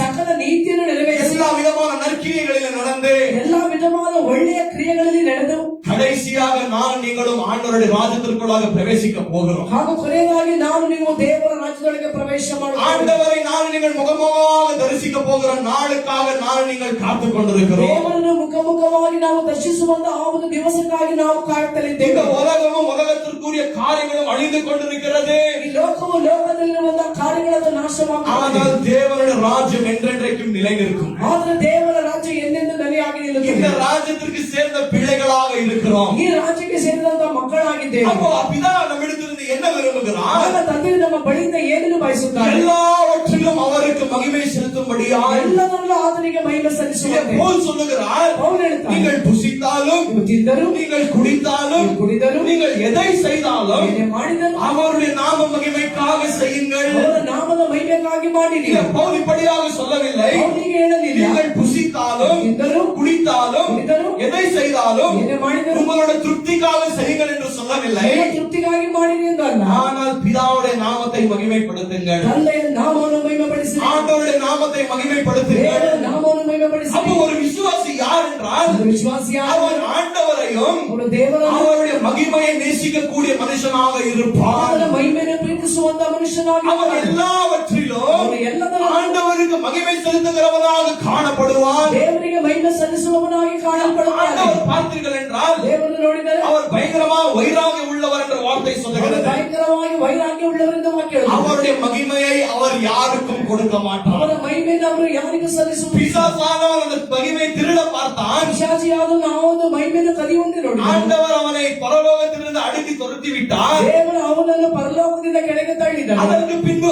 ஆதாம் ஏவாள் அந்த மகிமையை வேண்டும் என்று விரும்புகிறார்கள். ಅದಾದ ಮೇಲೆ ತೋಟದಲ್ಲಿ ಅದರ ಆ ಒಂದು ಮಹಿಮೆಯನ್ನು ಆದಾಮ ಹವ್ವಳು ಅದನ್ನು ಬಯಸುತ್ತಾರೆ. ஆண்டவர் அந்த ஏதேன் தோட்டத்திலிருந்து அவர்களை துரத்தி விடுகிறார். ಹಾಗೂ ದೇವರ ಒಂದು ಏದೆನ್ ತೋಟದಿಂದ ಅವರನ್ನು ಹೊರಗೆ ಹಾಕುತ್ತಾರೆ. அப்ப ஒரு நாள் நாங்கள் வாழுகிறோம் என்றால், ಪ್ರತಿನಿತ್ಯ ನಾವು ಜೀವಿಸುತ್ತೇವೆ ஒரு காரியம் நான் நீங்கள் செய்கிறோம் என்றால், ಒಂದೊಂದು ಕಾರ್ಯಗಳನ್ನು ನಾವು ಮಾಡುತ್ತೇವೆ ಎಂದರೆ எல்லாவற்றிலும் ஆண்டவருக்கு நாங்கள் மகிமையை செலுத்த வேண்டும். ಎಲ್ಲವನ್ನೂ ನಾವು ದೇವರಿಗೆ ಮಹಿಮೆಯನ್ನು ಸಲ್ಲಿಸಬೇಕು. நீங்கள் புசித்தாலும், நீங்கள் குடித்தாலும், நீங்கள் எதை செய்தாலும், நீங்கள் படித்தாலும், நீங்கள் வேலை செய்தாலும் யாருக்காக செய்ய வேண்டும்? இயேசுவிற்காக செய்ய வேண்டும். அவருடைய நாமத்தை மகிமைப்படுத்த வேண்டும். ನಾಮವನ್ನು ಮಹಿಮೆಪಡಿಸಬೇಕು. அப்பொழுது பிதாவானவர் அதன் மூலமாய் மகிமைப்படுகிறார் என்று வார்த்தை சொல்லுகிறது. ಅದರ ಮೂಲಕವಾಗಿ ಮಹಿಮೆ ಹೊಂದುತ್ತಾರೆ. அப்ப யார் கனி கொடுக்கிறார்களோ ಯಾರು ಫಲ ಕೊಡುತ್ತಾರೆ ஆண்டவர் என்ன செய்கிறார்? அவர்களை இன்னும் அதிகமாக சுத்திகரிக்கிறார். ಅವರನ್ನು ಇನ್ನೂ ಹೆಚ್ಚು ಶುದ್ಧೀಕರಿಸುತ್ತಾರೆ. எதற்காக சுத்திகரிக்கிறார்? ಅದಕ್ಕಾಗಿ ಶುದ್ಧೀಕರಿಸುತ್ತಾರೆ. நாங்கள் இன்னும் ஆண்டவருக்கு அதிகமாக பலன் கொடுத்து ಇನ್ನು ದೇವರಿಗೆ ಹೆಚ್ಚಾಗಿ ಫಲ ಕೊಟ್ಟು அவருடைய நாமத்தை மகிமைப்படுத்த ಅವರ முடியும். ನಾಮವನ್ನು ಮಹಿಮೆಪಡಿಸುವ. அப்ப எது கனி கொடாமல் இருக்கிற கொடிகளை ஆண்டவர் என்ன செய்கிறார்? ಫಲ ಕೊಡದೇ ಇರುವಂತ ಕೊಂಬೆಗಳನ್ನು ದೇವರೇನು ಮಾಡುತ್ತಾರೆ? ஒரு நாள் வரப்போகிறது. ಒಂದು ದಿವಸ ಬರುತ್ತದೆ. ஒரு நியாய தீர்ப்பு நாள் என்ற வார்த்தை சொல்லுகிறது. ನ್ಯಾಯ ತೀರ್ಪಿನ ದಿವಸವೆಂದು ವಾಕ್ಯ ಹೇಳುತ್ತದೆ. அந்த நியாய தீர்ப்பின் நாளில் ஆண்டவர் என்ன செய்ய போகிறார்? ನ್ಯಾಯ ತೀರ್ಪಿನ ದಿವಸದಲ್ಲಿ ದೇವರೇನು ಮಾಡುತ್ತಾರೆ? கனி கொடுக்காத கொடி எதாக இருக்கிறதோ ಫಲ ಕೊಡದೇ ಇರುವಂತ ಕೊಂಬೆಗಳು ಯಾವುದಾಗಿದೆ எரி நரகத்திற்கு தூக்கி போட்டு விடுகிறார் என்ற ಅದನ್ನು வார்த்தை சொல்லுகிறது. ಉರಿಯುವಂತಹ ನರಕದಲ್ಲಿ ಹಾಕುತ್ತಾರೆ ಎಂದು ವಾಕ್ಯ அப்ப ಹೇಳುತ್ತದೆ. ஒரு இடத்துல நாங்கள் சந்தோஷமாக இருக்க ಆ வேண்டும். ಒಂದು ಪಕ್ಕದಲ್ಲಿ ನಾವು ಸಂತೋಷವಾಗಿ இன்னொரு இடத்துல நாங்கள் எச்சரிக்கையாக இருக்க ಅದೇ வேண்டும். ಒಂದು ಸಮಯದಲ್ಲಿ ನಾವು ಎಚ್ಚರಿಕೆಯಾಗಿರಬೇಕು. ஆண்டவருக்கு நான் பலன் கொடுத்துக் கொண்டிருக்கிறேனா? ದೇವರಿಗೆ ನಾನು ಫಲ ಕೊಡುತ್ತಲಿದ್ದೇನೆ. அவருடைய நாமத்தை மகிமைப்படுத்திக் கொண்டிருக்கிறேனா? ನಾಮವನ್ನು ಮಹಿಮೆಪಡಿಸುತ್ತಲಿದ್ದೇನೆ. அவருக்கு பிரியமாய் நான் வாழ்ந்து கொண்டிருக்கிறேனா? ಅವರಿಗೆ ಪ್ರಿಯವಾಗಿ ನಡೆಯುತ್ತಲಿದ್ದೇನೆ. உங்களை நீங்கள் என்றென்றைக்கும் ஒரு நாளும் சோதித்து பார்த்து கொண்டே இருக்க வேண்டும். ನಿಮ್ಮನ್ನು ನೀವು ಪ್ರತಿನಿತ್ಯವೂ ಶೋಧಿಸುತ್ತಲೇ ಇರಬೇಕು. ஐயோ ஏதோ நான் எப்பொழுதோ ரட்சிக்கப்பட்டேன், ದೇವರು ಯಾವಾಗಲೂ ರಕ್ಷಣೆ ಹೊಂದಿದೆ. நான் சபைக்கு வருகிறேன், ಸಭೆಗೆ ಬರುವೆ. வீட்டுல வார்த்தை வாசிக்கிறேன், ಮನೆಯಲ್ಲಿ ವಾಕ್ಯ ಓದುವೆ. வீட்டுல ஜெபிக்கிறேன், ಮನೆಯಲ್ಲಿ ಪ್ರಾರ್ಥಿಸುವೆ. ஆண்டவருக்காக ஊழியம் செய்கிறேன். ದೇವರಿಗಾಗಿ ಸೇವೆ ಮಾಡುವೆ. ஆண்டவர் இதெல்லாம் கேட்பதே இல்லை. ದೇವರು ಇದನ್ನೆಲ್ಲ ಕೇಳುವುದಿಲ್ಲ. நீ எனக்காக பலன் கொடுத்து கொண்டிருக்கிறாயா? ನೀನು ನನಗಾಗಿ ಫಲ ಕೊಡುತ್ತಲಿದ್ದೆ. இதையெல்லாம் செய்து பலன் கொடுக்காமல் அநேக ஜனங்கள் நரகத்திற்கு போய் கொண்டிருக்கிறார்கள். ಎಲ್ಲವನ್ನು ಮಾಡಿ ಫಲ ಕೊಡದ ಅನೇಕರು ನರಕಕ್ಕೆ ಹೋಗುತ್ತಲಿದ್ದಾರೆ. அதற்கு எக்ஸாம்பிள் யாராக இருக்கிறார்? ಅದಕ್ಕೆ ಉದಾಹರಣೆ ಯಾರು? வேதாகமத்திலே பார்த்தோம் இல்லையா? வேதದಲ್ಲಿ ನೋಡ್ತೀವಲ್ಲ? இயேசு கிறிஸ்துவுக்கு எவ்வளவு சீஷர்கள் இருந்தார்கள்? ಯೇಸುವಿಗೆ ಎಷ್ಟು ಶಿಷ್ಯರಿದ್ದರು? 12 சீஷர்கள். 12 ಶಿಷ್ಯರು. அதுல 11 சீஷர்கள் 11 ಜನ உண்மை உள்ளவர்களாக இருந்தார்கள். ಉಳ್ಳವರಾಗಿದ್ದರು. சுத்திகரிக்கப்பட்ட சீஷர்களாக இருந்தார்கள். ಶುದ್ಧೀಕರಿಸಲ್ಪಟ್ಟಂತ ಶಿಷ್ಯರಾಗಿದ್ದರು. அதுல ஒரே ஒரு மனுஷன் சுத்திகரிப்பா இல்லாமல் இருந்தான். அவன் யார்? ಒಬ್ಬನೇ ಶುದ್ಧೀಕರಣ ಇಲ್ಲದೆ ಇದ್ದವನು ಯಾರು? அவனுடைய பேர் என்ன? ಅವನ ಹೆಸರೇನು? யூதாஸ். ಯೂದಾಸ್. யூதாஸ் இஸ்காரியோத். ಇಸ್ಕರಿಯೋತ. இப்ப இந்த யூதாஸ் இஸ்காரியோத் ಹಾಗೆ ಇಸ್ಕರಿಯೋತ ಯೂದಾಸ್ இயேசு கூடவே இருந்தான். ಯೇಸುವಿನ ಜೊತೆಲೇ ಇದ್ದ. இல்லையா? ஆண்டவர் இப்ப இந்த காரியத்தை நான் யோசித்துக் கொண்டிருந்தேன். ಕೆಲವು ಕಾರ್ಯಗಳು ನಾನು வந்து ಯೋಚಿಸುತ್ತಲಿದ್ದೆ. இல்லையா? ஆண்டவருடைய சித்தத்தை நிறைவேற்றும்படியாய் ದೇವರ ಚಿತ್ತವನ್ನು ನೆರವೇರಿಸುವಂತೆ ஆண்டவர் யூதாஸை தெரிந்து கொண்டிருந்தார். ದೇವರು ಅಂದ್ರೆ ಅದು ಯೂದಾಸನ್ನು ಆರಿಸಿಕೊಂಡಿದ್ದಾನೆ. அவன் என்ன செய்ய போகிறான் என்று ಅವನೇನು ಮಾಡುತ್ತಾನೆ ಎಂದು ஆண்டவர் முதலாகவே அறிந்திருந்தார். ದೇವರು ಮೊದಲೇ ತಿಳಿದಿದ್ದರು. அவருடைய திட்டத்தின் தீர்மானத்தின் பிரகாரமாய் ಅವರ ಒಂದು ತೀರ್ಮಾನದಂತೆ இல்லையா யூதாஸின் மூலமாய் ಯೂದಾಸಿನ ಮೂಲಕ இயேசு எங்கே போனார்? ಯೇಸುವಿಗೆ ಹೋದರು. சிலுவைக்கு போனார். ಶಿಲುಬೆಗೆ ಹೋದರು. இயேசு சிலுவையில் அடிக்கப்பட்டார். ಯೇಸು ಶಿಲುಬೆಯಲ್ಲಿ அப்ப ಹೊಡೆಯಲ್ಪಟ್ಟರು. இந்த ஊழியத்திற்கு ಸೇವೆಗೆ இயேசு கிறிஸ்து முதலாவது என்ன செய்கிறார்? ಯೇಸು ಕ್ರಿಸ್ತನು ಮೊದಲು ಏನು ಮಾಡ್ತಾರೆ? அநேக சீஷர்கள் இருக்கிறார்கள். ಅನೇಕ ಶಿಷ್ಯರಿದ್ದಾರೆ. அந்த அநேக சீஷர்களிலே ಅನೇಕ ಶಿಷ್ಯರಲ್ಲಿ ஆண்டவர் 12 பேரை தெரிந்து கொள்ள வேண்டும். ದೇವರು 12 ಜನರನ್ನು ಆರಿಸಬೇಕು. இந்த 12 பேர் யாராக இருக்கிறார்கள்? 12 ಜನರು ಯಾರಾಗಿದ್ದಾರೆ? அவர்களுடைய சீஷராக இருந்து ಒಂದು ಶಿಷ್ಯರಾಗಿದ್ದು கிறிஸ்துவுடனே இருந்து கிறிஸ்துவ ಜೊತೆ அவரோடு ஊழியம் செய்ய வேண்டும் என்று ಜೊತೆಯಲ್ಲಿ ಸೇವೆ ಮಾಡಿ இயேசு கிறிஸ்து என்ன செய்கிறார்? ಯೇಸು ಮಾಡುತ್ತಾರೆ.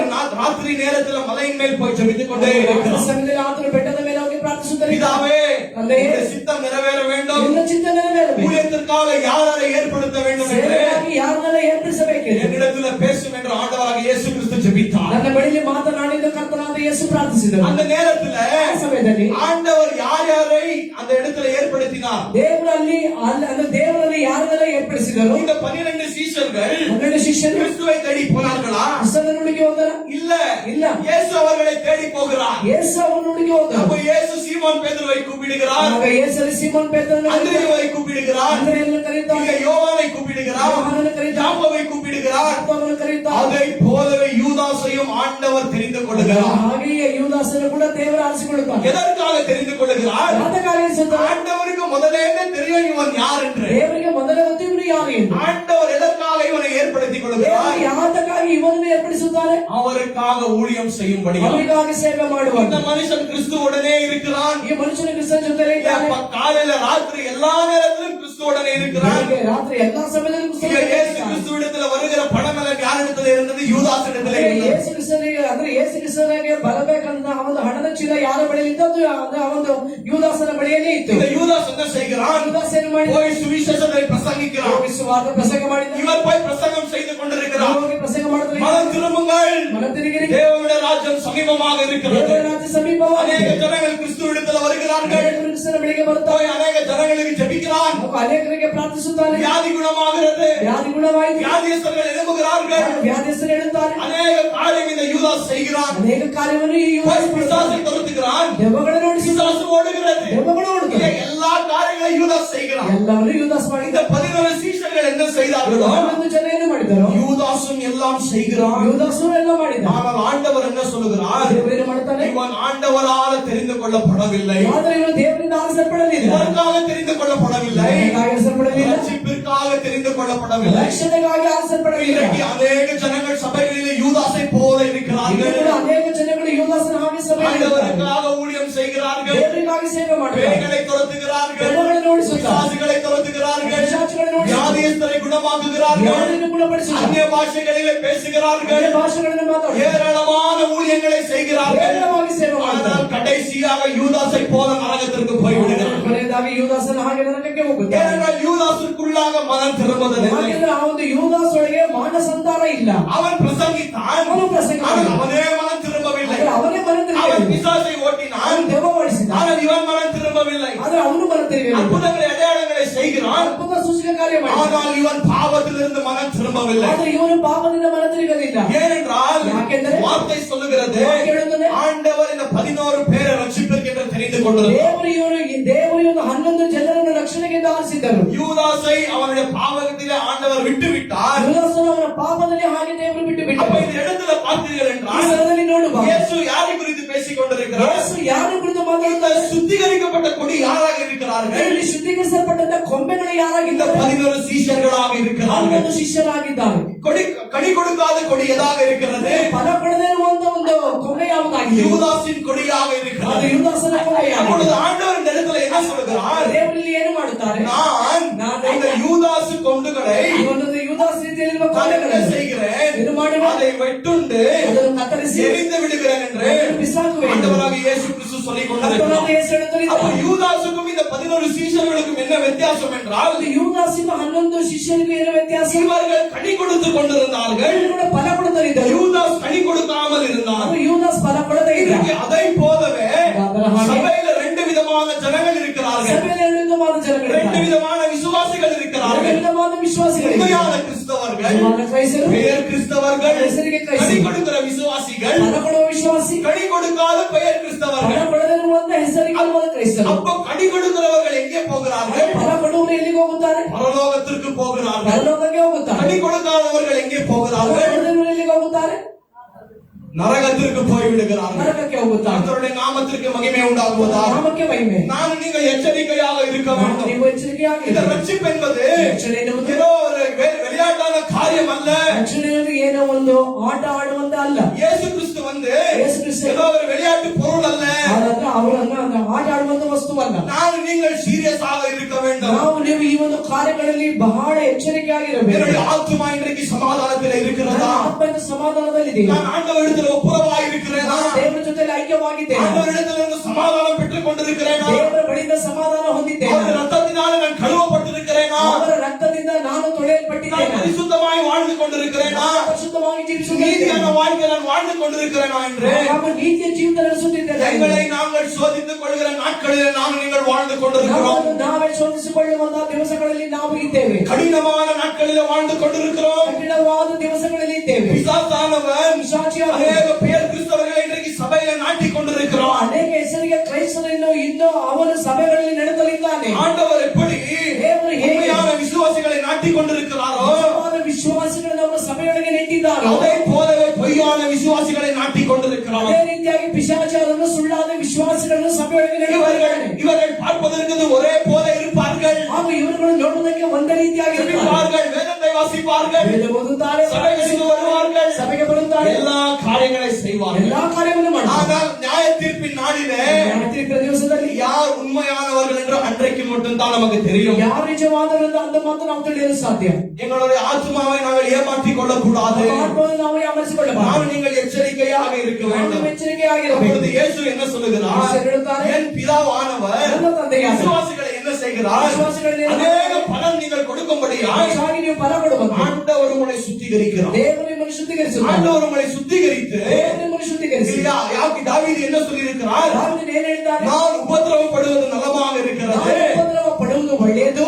ஏன்? ಯಾಕೆ? நம்முடைய பிரமாணங்களை கற்றுக்கொண்டு ನಿನ್ನ ಪ್ರಮಾಣಗಳನ್ನು ಕಲಿತುಕೊಳ್ಳುತ್ತೇವೆ. ஆண்டவர் என்ன செய்கிறார்? தேவன் என்ன பண்ணுவார்? அவர் உபத்திரவத்தின் மத்தியிலே, உபத்திரவದ ಮಧ್ಯೆ, கஷ்டத்தின் மத்தியிலே, கஷ்டದ ಮಧ್ಯದಲ್ಲಿ, போராட்டத்தின் மத்தியிலே போராட்டದ ಮಧ್ಯದಲ್ಲಿ நம்மளை நடத்தி நம்மை ನಡೆಸಿ, நம்மளை சுத்திகரிக்கிறவராக இருக்கிறார். ಶುದ್ಧೀಕರಿಸುವವರಾಗಿ, பிசாசானவன் கொண்டு வருகிற கெடுதலான காரியங்களை ಪಿಶಾಚಿ ಕೊಂಡಿರುವಂತ ಕೆಟ್ಟ ಕಾರ್ಯಗಳನ್ನು ஆண்டவர் அதை அனுமதித்து ದೇವರು ಅದನ್ನು ಅನುಮತಿಸಿ நம்மளை நன்மைக்கு ஏதுவாக செய்கிறது. ಹಾಗೂ ನಮಗೆ ಒಳ್ಳೆಯದನ್ನ ಮಾಡುವಂತ எப்பொழுதுமே ரோமர் 8:28 நம்முடைய வாயில இருக்க வேண்டும். ಯಾವಾಗಲೂ ರೋಮಪುರ 8:28 ನಮ್ಮ ಬಾಯಿಲಿರಬೇಕು. ஆண்டவரை நேசிக்கிறவர்களுக்கு ದೇವರನ್ನು ಪ್ರೀತಿಸುವವರಿಗೆ சகலவற்றையும், ಎಲ್ಲವನ್ನೂ ಆತನು, அது நன்மையாக இருக்கட்டும், ಒಳ್ಳೆಯದಾಗಲಿ, அது தீமையாக இருக்கட்டும், ಕೆಟ್ಟದಾಗಲಿ, நம்முடைய நித்திய நன்மைக்காக ஆண்டவர் எல்லாம் செய்து ನಮ್ಮ கொண்டிருக்கிறார். ನಿತ್ಯ ಒಳ್ಳೆಯದಕ್ಕಾಗಿ ದೇವರು ಎಲ್ಲವನ್ನು ಮಾಡುತ್ತಾರೆ. நல்லது நடந்ததென்றால் ಒಳ್ಳೆಯದು ನಡೆದರೆ ஆண்டவருக்கு நன்றியை செலுத்துங்கள். ದೇವರಿಗೆ ಕೃತಜ್ಞತೆ ಹೇಳಿ. கெடுதல் நடந்ததென்றால் ಕೆಟ್ಟದ್ದು ನಡೆದರೆ ஆண்டவருக்கு நன்றியை செலுத்துங்கள். ದೇವರಿಗೆ ಕೃತಜ್ಞತೆ ಹೇಳಿ. அநேக உபத்திரவங்கள் மத்தியில ಅನೇಕ ಉಪದ್ರವದ ಮಧ್ಯೆ நீங்கள் கடந்து போய் ராஜத்திற்குள்ளாக பிரவேசிக்கலாம். ನಾನು ನೀವು ಹೋಗಿ ರಾಜ್ಯದೊಳಗೆ ಪ್ರವೇಶ ಮಾಡಬೇಕು. ஆண்டவர் என்ன செய்கிறார்? ದೇವರೇನು ಮಾಡ್ತಾರೆ? இப்படிப்பட்ட காரியத்தின் மூலமாய் ಈ ರೀತಿಯಾದ ಕಾರ್ಯಕ್ರಮ ஆண்டவர் நம்மளை முழுவதுமாய் சுத்திகரிக்கிறார். ದೇವರು ನಮ್ಮನ್ನು ಪೂರ್ಣವಾಗಿ ಶುದ್ಧೀಕರಿಸುತ್ತಾರೆ. அப்போ ஒரு இடத்துல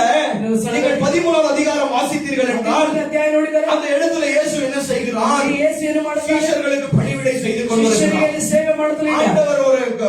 ஆண்டவர் என்ன செய்கிறார்? ದೇವರೇನು ಮಾಡ್ತಾರೆ?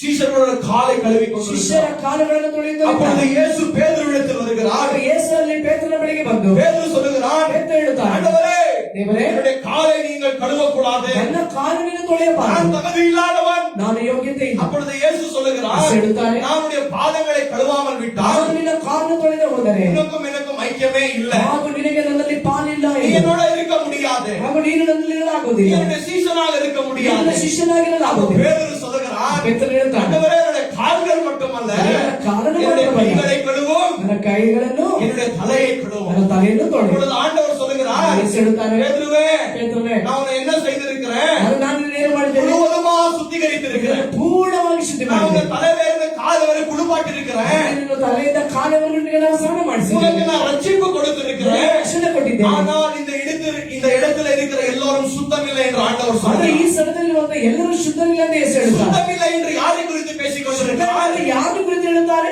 ஆண்டவர் யூதாசை பார்த்து ದೇವರು பேசுகிறார். ಅಲ್ಲಿ ಯೂದನನ್ನು ಕುರಿತು ಹೇಳುತ್ತಾರೆ. யூதாஸ் ரட்சிக்கப்படல, ಯೂದಾಸ್ ತಕ್ಷಣ ಹೊಂದಲಿಲ್ಲ. ஆண்டவருடைய ரத்தத்தினால் சுத்திகரிக்கப்படல, ದೇವರ ರಕ್ತದಿಂದ ಅವನು ಶುದ್ಧೀಕರಿಸಲ್ಪಡಲಿಲ್ಲ. பாவங்கள் மன்னிக்கப்படப்படல, ಪಾಪ ಕ್ಷಮಿಸಲ್ಪಡಲಿಲ್ಲ. பாவத்திலிருந்து சுத்திகரிப்பு யூதாஸ் பெறவில்லை. ಆಗ ಪಾಪದಿಂದ ಶುದ್ಧೀಕರಣ ಯೂದಾಸ್ ಹೊಂದಲಿಲ್ಲ. ஆனால் இந்த 14 பேரை இயேசு பார்த்து சொல்லுகிறார், ಮೊದಲನೇ ಜನರು ಯೇಸು ನೋಡಿ ಹೇಳ್ತಾರೆ, உங்களை நான் முழுவதுமாய் கழுவ நான் விரும்பவில்லை. ನಿಮ್ಮನ್ನು ಪೂರ್ಣವಾಗಿ ತೊಳೆದು ನಾನು ಬಯಸುವುದಿಲ್ಲ. ஏனென்றால் நான் உங்களுக்கு ரட்சிப்பை கொடுத்திருக்கிறேன், ಯಾಕಂದ್ರೆ ನಿಮಗೆ ನಾನು ರಕ್ಷಣೆ ಕೊಟ್ಟಿದ್ದೇನೆ, உங்களை முழுவதுமாய் கழுவி இருக்கிறேன். ನಿಮ್ಮನ್ನು ಪೂರ್ಣವಾಗಿ ತೊಳೆದಿದ್ದೇನೆ. இப்பொழுது உங்களுடைய பாதங்களை மட்டும் தான் நான் சுத்திகரிக்க வேண்டும். ಈಗ ನಿಮ್ಮ ಪಾದಗಳನ್ನು ಮಾತ್ರ ನಾನು ಶುದ್ಧೀಕರಿಸಬೇಕು. இங்கே எதை குறித்து பேசுகிறார்? ಅದು ಯಾವುದನ್ನು ಕುರಿತು? இன்னும் சில பாவங்கள் நமக்குள்ளாக இருக்கிறது. ಇನ್ನು ಕೆಲವು ಪಾಪಗಳು ನಮ್ಮೊಳಗೆ ಇದೆ. அப்ப இயேசு என்ன செய்கிறார்? ಯೋಚನೆ ಮಾಡ್ತಾರೆ, பாவத்தை அறிக்கையிட்டு விட்டு விடுகிறவன் ಪಾಪವನ್ನು ಅರಿಕೆ ಮಾಡಿ ಬಿಟ್ಟು ಬಿಡುವವನು இரக்கம் பெறுவான். ಜೀವ ಹೊಂದುತ್ತಾನೆ. 1 யோவான் 1:9 என்னவாக இருக்கிறது? 1 ಯೋಹಾನ 1:9 ಏನಾಗಿದೆ? If we confess our sins, ನಮ್ಮ ಪಾಪಗಳನ್ನು ನಾವು ಅರಿಕೆ ಮಾಡುವ, he is faithful and righteous to forgive us our sins ಆತನು ನಮ್ಮ ಎಲ್ಲ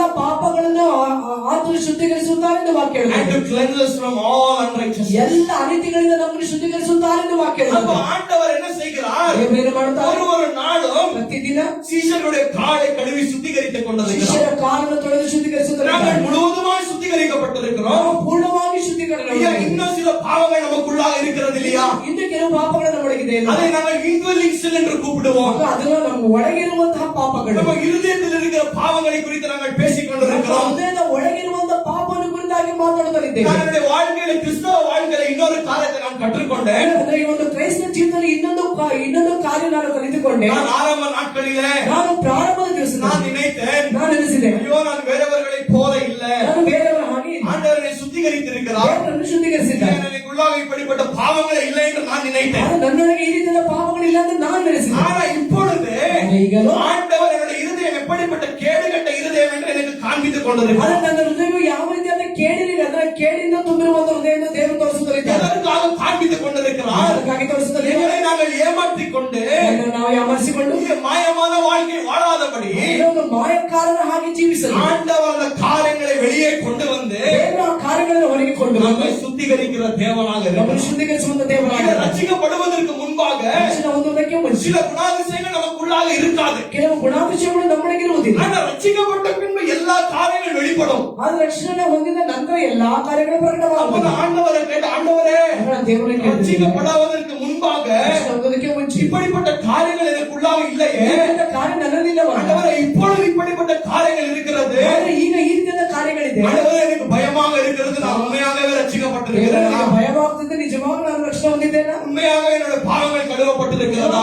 ಪಾಪ ತೊಳೆಯಲ್ಪಟ್ಟಿದೆಯಾ? அப்பொழுது ஆண்டவர் சொல்லினார், ದೇವರು ಹೇಳಿದರು, நீ என்னுடைய பிள்ளையாக இருக்கிறாய். ನೀನು ನನ್ನ ಮಗನಾಗಿ, நான் உன்னுடைய பாவங்களை அக்கிரமங்களை மீறுதல்களை மன்னித்திருக்கிறேன். ನಾನು ನನ್ನ ಪಾಪ ಶಾಪ ಅಕ್ರಮ ಮೀರುವಿಕೆಯನ್ನು ಕ್ಷಮಿಸಿದ್ದೇನೆ. ஆனாலும் உன்னுடைய இருதயத்தில் சில காரியங்கள் இருக்கிறது. ಆದರೆ ಹೃದಯದೊಳಗೆ ಕೆಲವು ಕಾರ್ಯಗಳಿದೆ. நீ யார் என்று உனக்கு நான் காண்பிக்கும்படியாய் ನೀನು ಯಾರೆಂದು ನಿನಗೆ ತೋರಿಸುವ இதை நான் வெளியே கொண்டு வந்து கொண்டிருக்கிறேன். ಹೊರಗೆ ತೋರಿದ್ದೇನೆ. இதிலிருந்து நான் உன்னை முழுவதுமாய் சுத்திகரிக்கிறேன் என்று ಇದರಿಂದ ನಾನು ನಿನ್ನನ್ನು ಪೂರ್ಣವಾಗಿ ಶುದ್ಧೀಕರಿಸುವೆನು. ஆண்டவர் என்னிடத்தில் வார்த்தை மூலமாய் பேசினார். ದೇವರ ವಾಕ್ಯದ ಮೂಲಕವಾಗಿ ನನ್ನ ಜೊತೆಗೆ அப்ப ಮಾತಾಡಿದರು. தேவனுடைய ஜனங்களே, ಜನಗಳೇ, நம்முடைய இருதயம் சுத்திகரிக்கப்பட வேண்டும். ನಮ್ಮ ಹೃದಯ ಶುದ್ಧೀಕರಿಸಲ್ಪಡಬೇಕು. ஆண்டவர் என்ன செய்கிறார்? ದೇವರು ಏನು ಮಾಡ್ತಾರೆ? நம்முடைய வார்த்தையை கொண்டு ನನ್ನ ವಾಕ್ಯವನ್ನು நம்மை சுத்திகரிக்கிற தேவனாக இருக்கிறார். ನಮ್ಮನ್ನು ಶುದ್ಧೀಕರಿಸುವ ದೇವರು. வாசிக்கிற 3வது வசனத்தை, ಮೂರನೇ ವಚನ ನೋಡೋಣ. யோவான் 15:3வது வசனத்தை, 15:3. நான் உங்களுக்கு சொன்ன உபதேசத்தினாலே நான் உங்களுக்கு சொன்ன உபதேசத்தினாலே நீங்கள் இப்பொழுதே சுத்தமாய் இருக்கிறீர்கள். நீங்கள் இப்பொழுதே என்னவாக இருக்கிறீர்கள்? சுத்தமாய் இருக்கிறீர்கள். சுத்தமாக போகிறீர்கள் என்று ஆண்டவர் சொல்லவில்லை. ನಾವು ಆಗುತ್ತೀರಾ ಅಂತ ಹೇಳಿಲ್ಲ. ஆனால் இப்பொழுது நீங்கள் ಈಗ ನೀವು சுத்தமாக இருக்கிறீர்கள். ಶುದ್ಧರಾಗಿದ್ದೀರಿ. அப்ப ஆண்டவர் நம்மளை எப்படி சுத்திகரிக்கிறார்? ದೇವರು ನಮ್ಮನ್ನು ಹೇಗೆ ಶುದ್ಧೀಕರಿಸುತ್ತಾನೆ? அவருடைய உபதேசத்தின் மூலமாக. ಅವರ ಉಪದೇಶದ ಮೂಲಕ. இன்றைக்கு உபதேசம் என்பது ಉಪದೇಶವೆಂದು சபையில மறக்கப்பட்ட காரியமாக இருக்கிறது. ಸಭೆಯಲ್ಲಿ ಮರೆಯಲ್ಪಟ್ಟಂತ ಕಾರ್ಯವಾಗಿದೆ. ஜனங்கள் இன்னைக்கு உபதேசத்திற்கு முக்கியத்துவம் கொடுப்பதில்லை. ಜನಗಳಿಂದ ಉಪದೇಶಕ್ಕೆ ಮುಖ್ಯತ್ವ ಕೊಡುವುದಿಲ್ಲ. ஆனால் இயேசு சொல்லுகிறார், இயேசு ಹೇಳ್ತಾರೆ, நான் செய்கிற உபதேசத்தின் ನಾನು மூலமாக ಮಾಡುವ ಉಪದೇಶದ ಮೂಲಕ நான் உங்களை சுத்திகரித்திருக்கிறேன். ನಾನು ನಿಮ್ಮನ್ನು ಶುದ್ಧೀಕರಿಸಿದ್ದೇನೆ. நீங்கள் சுத்திகரிக்கப்பட்டிருக்கிறீர்கள். ನೀವು ಶುದ್ಧೀಕರಿಸಲ್ಪಟ್ಟಿದ್ದೀರಿ. உங்களுக்கு என்னோட ரட்சிப்பை நான் கொடுத்திருக்கிறேன். ನಿಮಗೆ ನನ್ನ ರಕ್ಷಣೆ ಕೊಟ್ಟಿದ್ದೇನೆ. இல்லையா, உங்களுக்கு நான் ரட்சிப்பை கொடுத்திருக்கிறேன். ರಕ್ಷಣೆಯನ್ನು ಕೊಟ್ಟಿದ್ದೇನೆ. என்னுடைய ராஜ்யத்தை நான் உங்களுக்கு கொடுத்திருக்கிறேன். ರಾಜ್ಯವನ್ನು ನಾನು ನಿಮಗೆ ಕೊಟ್ಟಿದ್ದೇನೆ. நீங்கள் என்னுடைய உபதேசத்தின் மூலமாய் சுத்திகரிக்கப்பட்டிருக்கிறீர்கள் ನೀವು என்று ನನ್ನ ಉಪದೇಶದ ಮೂಲಕವಾಗಿ ಶುದ್ಧರಾಗಿದ್ದೀರಾ ಎಂದು ஆண்டவராக இயேசு கிறிஸ்து நமக்கு தெளிவாக சொல்லியிருக்கிறார். ಕರ್ತನಾದ ಯೇಸು ನಮಗೆ ಸ್ಪಷ್ಟವಾಗಿ திருப்பி கூட ಹೇಳಿದ್ದಾನೆ. நாம் தீத்து 3:5வது வசனம், ಈತನಿಗೆ ಬರೆದ ಪತ್ರಿಕೆ 3:5. தீத்து 3:5 வாசிக்கலாம். ಈತನು 3:5.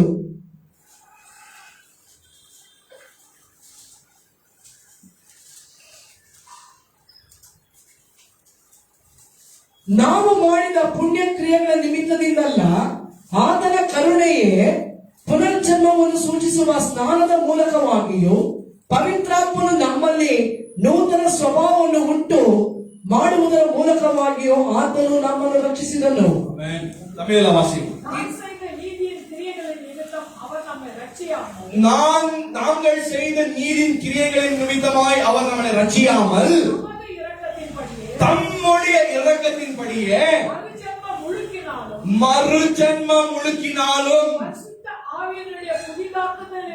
பரிசுத்த ஆவியானவருடைய புதிதாக்குதலினாலும் நம்மை ரட்சித்தார். கர்த்தருடைய நாமத்திற்கு மகிமை உண்டாகுவதாக. ಆತನ ನಾಮಕ್ಕೆ ಮಹಿಮೆ ಉಂಟಾಗಲಿ. அப்ப ஆண்டவர் நம்மை எப்படி சுத்திகரித்திருக்கிறார்? ದೇವರು ನಮ್ಮನ್ನು ಹೇಗೆ ಶುದ್ಧೀಕರಿಸಿದ್ದಾನೆ? நம்முடைய வார்த்தையின் மூலமாய் ನನ್ನ ವಾಕ್ಯದ ಮೂಲಕ நம்மை மறுபடியும் பிறக்க செய்து ನಾವು ಪುನಃ ಹುಟ್ಟುವಂತೆ ಮಾಡಿ நம்முடைய கேரக்டரை ஆண்டவர் என்ன செய்திருக்கிறார்? ಗುಣಾತಿಶಯಗಳನ್ನು ದೇವರನ್ನು ಮಾಡಿ முழுவதுமாய் ஆண்டவர் ஆழ்த்தல் செய்திருக்கிறார். ಪೂರ್ಣವಾಗಿ ದೇವರು ಆಳ್ವಿಕೆ ಮಾಡಿದ್ದಾನೆ. பழைய குணாதிசயங்களை ஆண்டவர் எடுத்துவிட்டு ಹಳೆಯ ಗುಣಾತಿಶಯಗಳನ್ನು ದೇವರು ತೆಗೆದು, பழைய சுபாவங்களை ஆண்டவர் எடுத்துவிட்டு ಹಳೆಯ ಸ್ವಭಾವಗಳನ್ನು ದೇವರು ತೆಗೆದು, புதிய சுபாவங்களை ஆண்டவர் நம்மிடத்தில் கொடுத்திருக்கிறார். ನೂತನ ಸ್ವಭಾವಗಳನ್ನು ದೇವರು ನಮ್ಮಲ್ಲಿ ಇಟ್ಟಿದ್ದಾನೆ. அப்போ நானும் நீங்களும் ಆಗ ನಾನು ನೀವು ஆண்டவருடைய இரக்கத்தின் மூலமாய் ದೇವರ ಕರುಣೆಯ ಮೂಲಕ என்ன செய்யப்பட்டிருக்கிறோம்? ಏನು ಮಾಡಲ್ಪಟ್ಟಿದ್ದೇವೆ? மறுபடியும் பிறக்கப்பட்டிருக்கிறோம் என்ற வார்த்தை சொல்லுகிறார். ನಾವು ಪುನಃ ಹುಟ್ಟಿದ್ದೇವೆ ಎಂದು ವಾಕ್ಯ இது ಹೇಳುತ್ತದೆ. நம்மால உண்டான காரியம் அல்ல. ಇದು ನಮ್ಮಿಂದ ಉಂಟಾದ ಕಾರ್ಯ. இந்த ரட்சிப்பு ஆண்டவராலே உண்டான காரியம். ರಕ್ಷಣೆ ದೇವರಿಂದ ಉಂಟಾದ ಕಾರ್ಯ. கர்த்தருடைய நாமத்திற்கு மகிமை உண்டாகுவதாக. ಆತನ ನಾಮಕ್ಕೆ ಮಹಿಮೆ அப்ப ಉಂಟಾಗಲಿ. இயேசு கிறிஸ்து இந்த இடத்தில் அதை குறித்து தான் பேசிக் ಯೇಸು ಕ್ರಿಸ್ತನು கொண்டிருக்கிறார். ಅದನ್ನು ಕುರಿತಾಗಿ ಇಲ್ಲಿ ಮಾತಾಡುತ್ತಿದ್ದಾನೆ. ஆண்டவர் என்ன செய்திருக்கிறார்? ದೇವರು ಏನು ಮಾಡಿದ್ದಾನೆ? தம்முடைய உபதேசத்தின்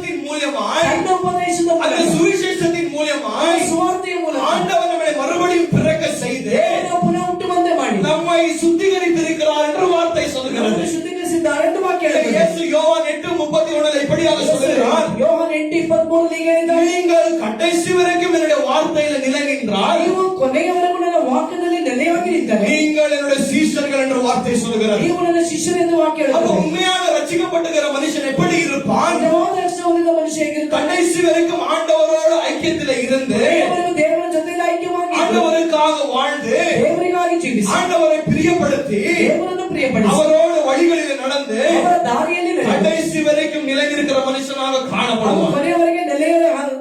ಕೊನೆಯವರೆಗೂ ನೆಲೆಯಾಗಿ ನಿಂತಿರುವಂತ ಮನುಷ್ಯನಾಗಿ அப்ப ಕಾಣಲ್ಪಡುತ್ತಾನೆ. இந்த 11 சீஷர்கள் 11 ಶಿಷ್ಯರು கடைசி வரைக்கும் ஆண்டவருக்குள்ளாக நிலை நின்று ಕೊನೆಯವರೆಗೂ ದೇವರೊಳಗೆ ನೆಲೆಯಾಗಿ இந்த ನಿಂತರು. பேதுருவுடைய வாழ்க்கை நீங்கள் பாருங்கள். ಪೇತ್ರನ ಜೀವಿತ ನೋಡಿರಿ, அவருடைய வாழ்க்கை எப்படி தலைகீழாக மாறப்பட்டது. ಅವನ ಜೀವಿತ ಹೇಗೆ ತಲೆಗಡೆಗಾಗಿ இல்ல, ಮಾರ್ಪಟ್ಟಿದೆ. ஆண்டவர் வந்து சொல்லுகிறார், ದೇವರು ಹೇಳುತ್ತಾರೆ, இல்ல நான் மறிக்க வேண்டும், ನಾನು ಸಾಯಬೇಕು, நான் சிலுவைக்கு போக போகிறேன். ಶಿಲುಬೆಗೆ ಹೋಗಬೇಕು. அப்பொழுது பேதுரு என்ன சொல்லுகிறார்? ಪೇತ್ರನು ಹೇಳುತ್ತಾನೆ, ஆண்டவரை யார் உங்களை விட்டு போனாலும் ದೇವರು ಯಾರು ನಿನ್ನನ್ನು ಬಿಟ್ಟು ಹೋದರು, நான் உங்களை மறுதலிக்க மாட்டேன். ನಾನು ಮಾತ್ರ ನಿನ್ನನ್ನು அப்பொழுது ನಿರಾಕರಿಸುತ್ತೇನೆ. இயேசு பேதுருவை பார்த்து சொல்லுகிறார், ಯೇಸು ಪೇತ್ರನನ್ನು ಹೇಳ್ತಾನೆ, பேதுருக்கு ரொம்ப செல்ஃப் கான்பிடன்ஸ். ಪೇತ್ರನಿಗೆ ಅವನು ಬಹಳ ಒಂದು ಸೆಲ್ಫ್ ಕಾನ್ಫಿಡೆನ್ಸ್, ಅವನ ಮೇಲೆ ಅವನಿಗೆ ನಂಬಿಕೆ ಇದೆ. ஒரு இடத்துல பேதுருவுக்கு பெருமை.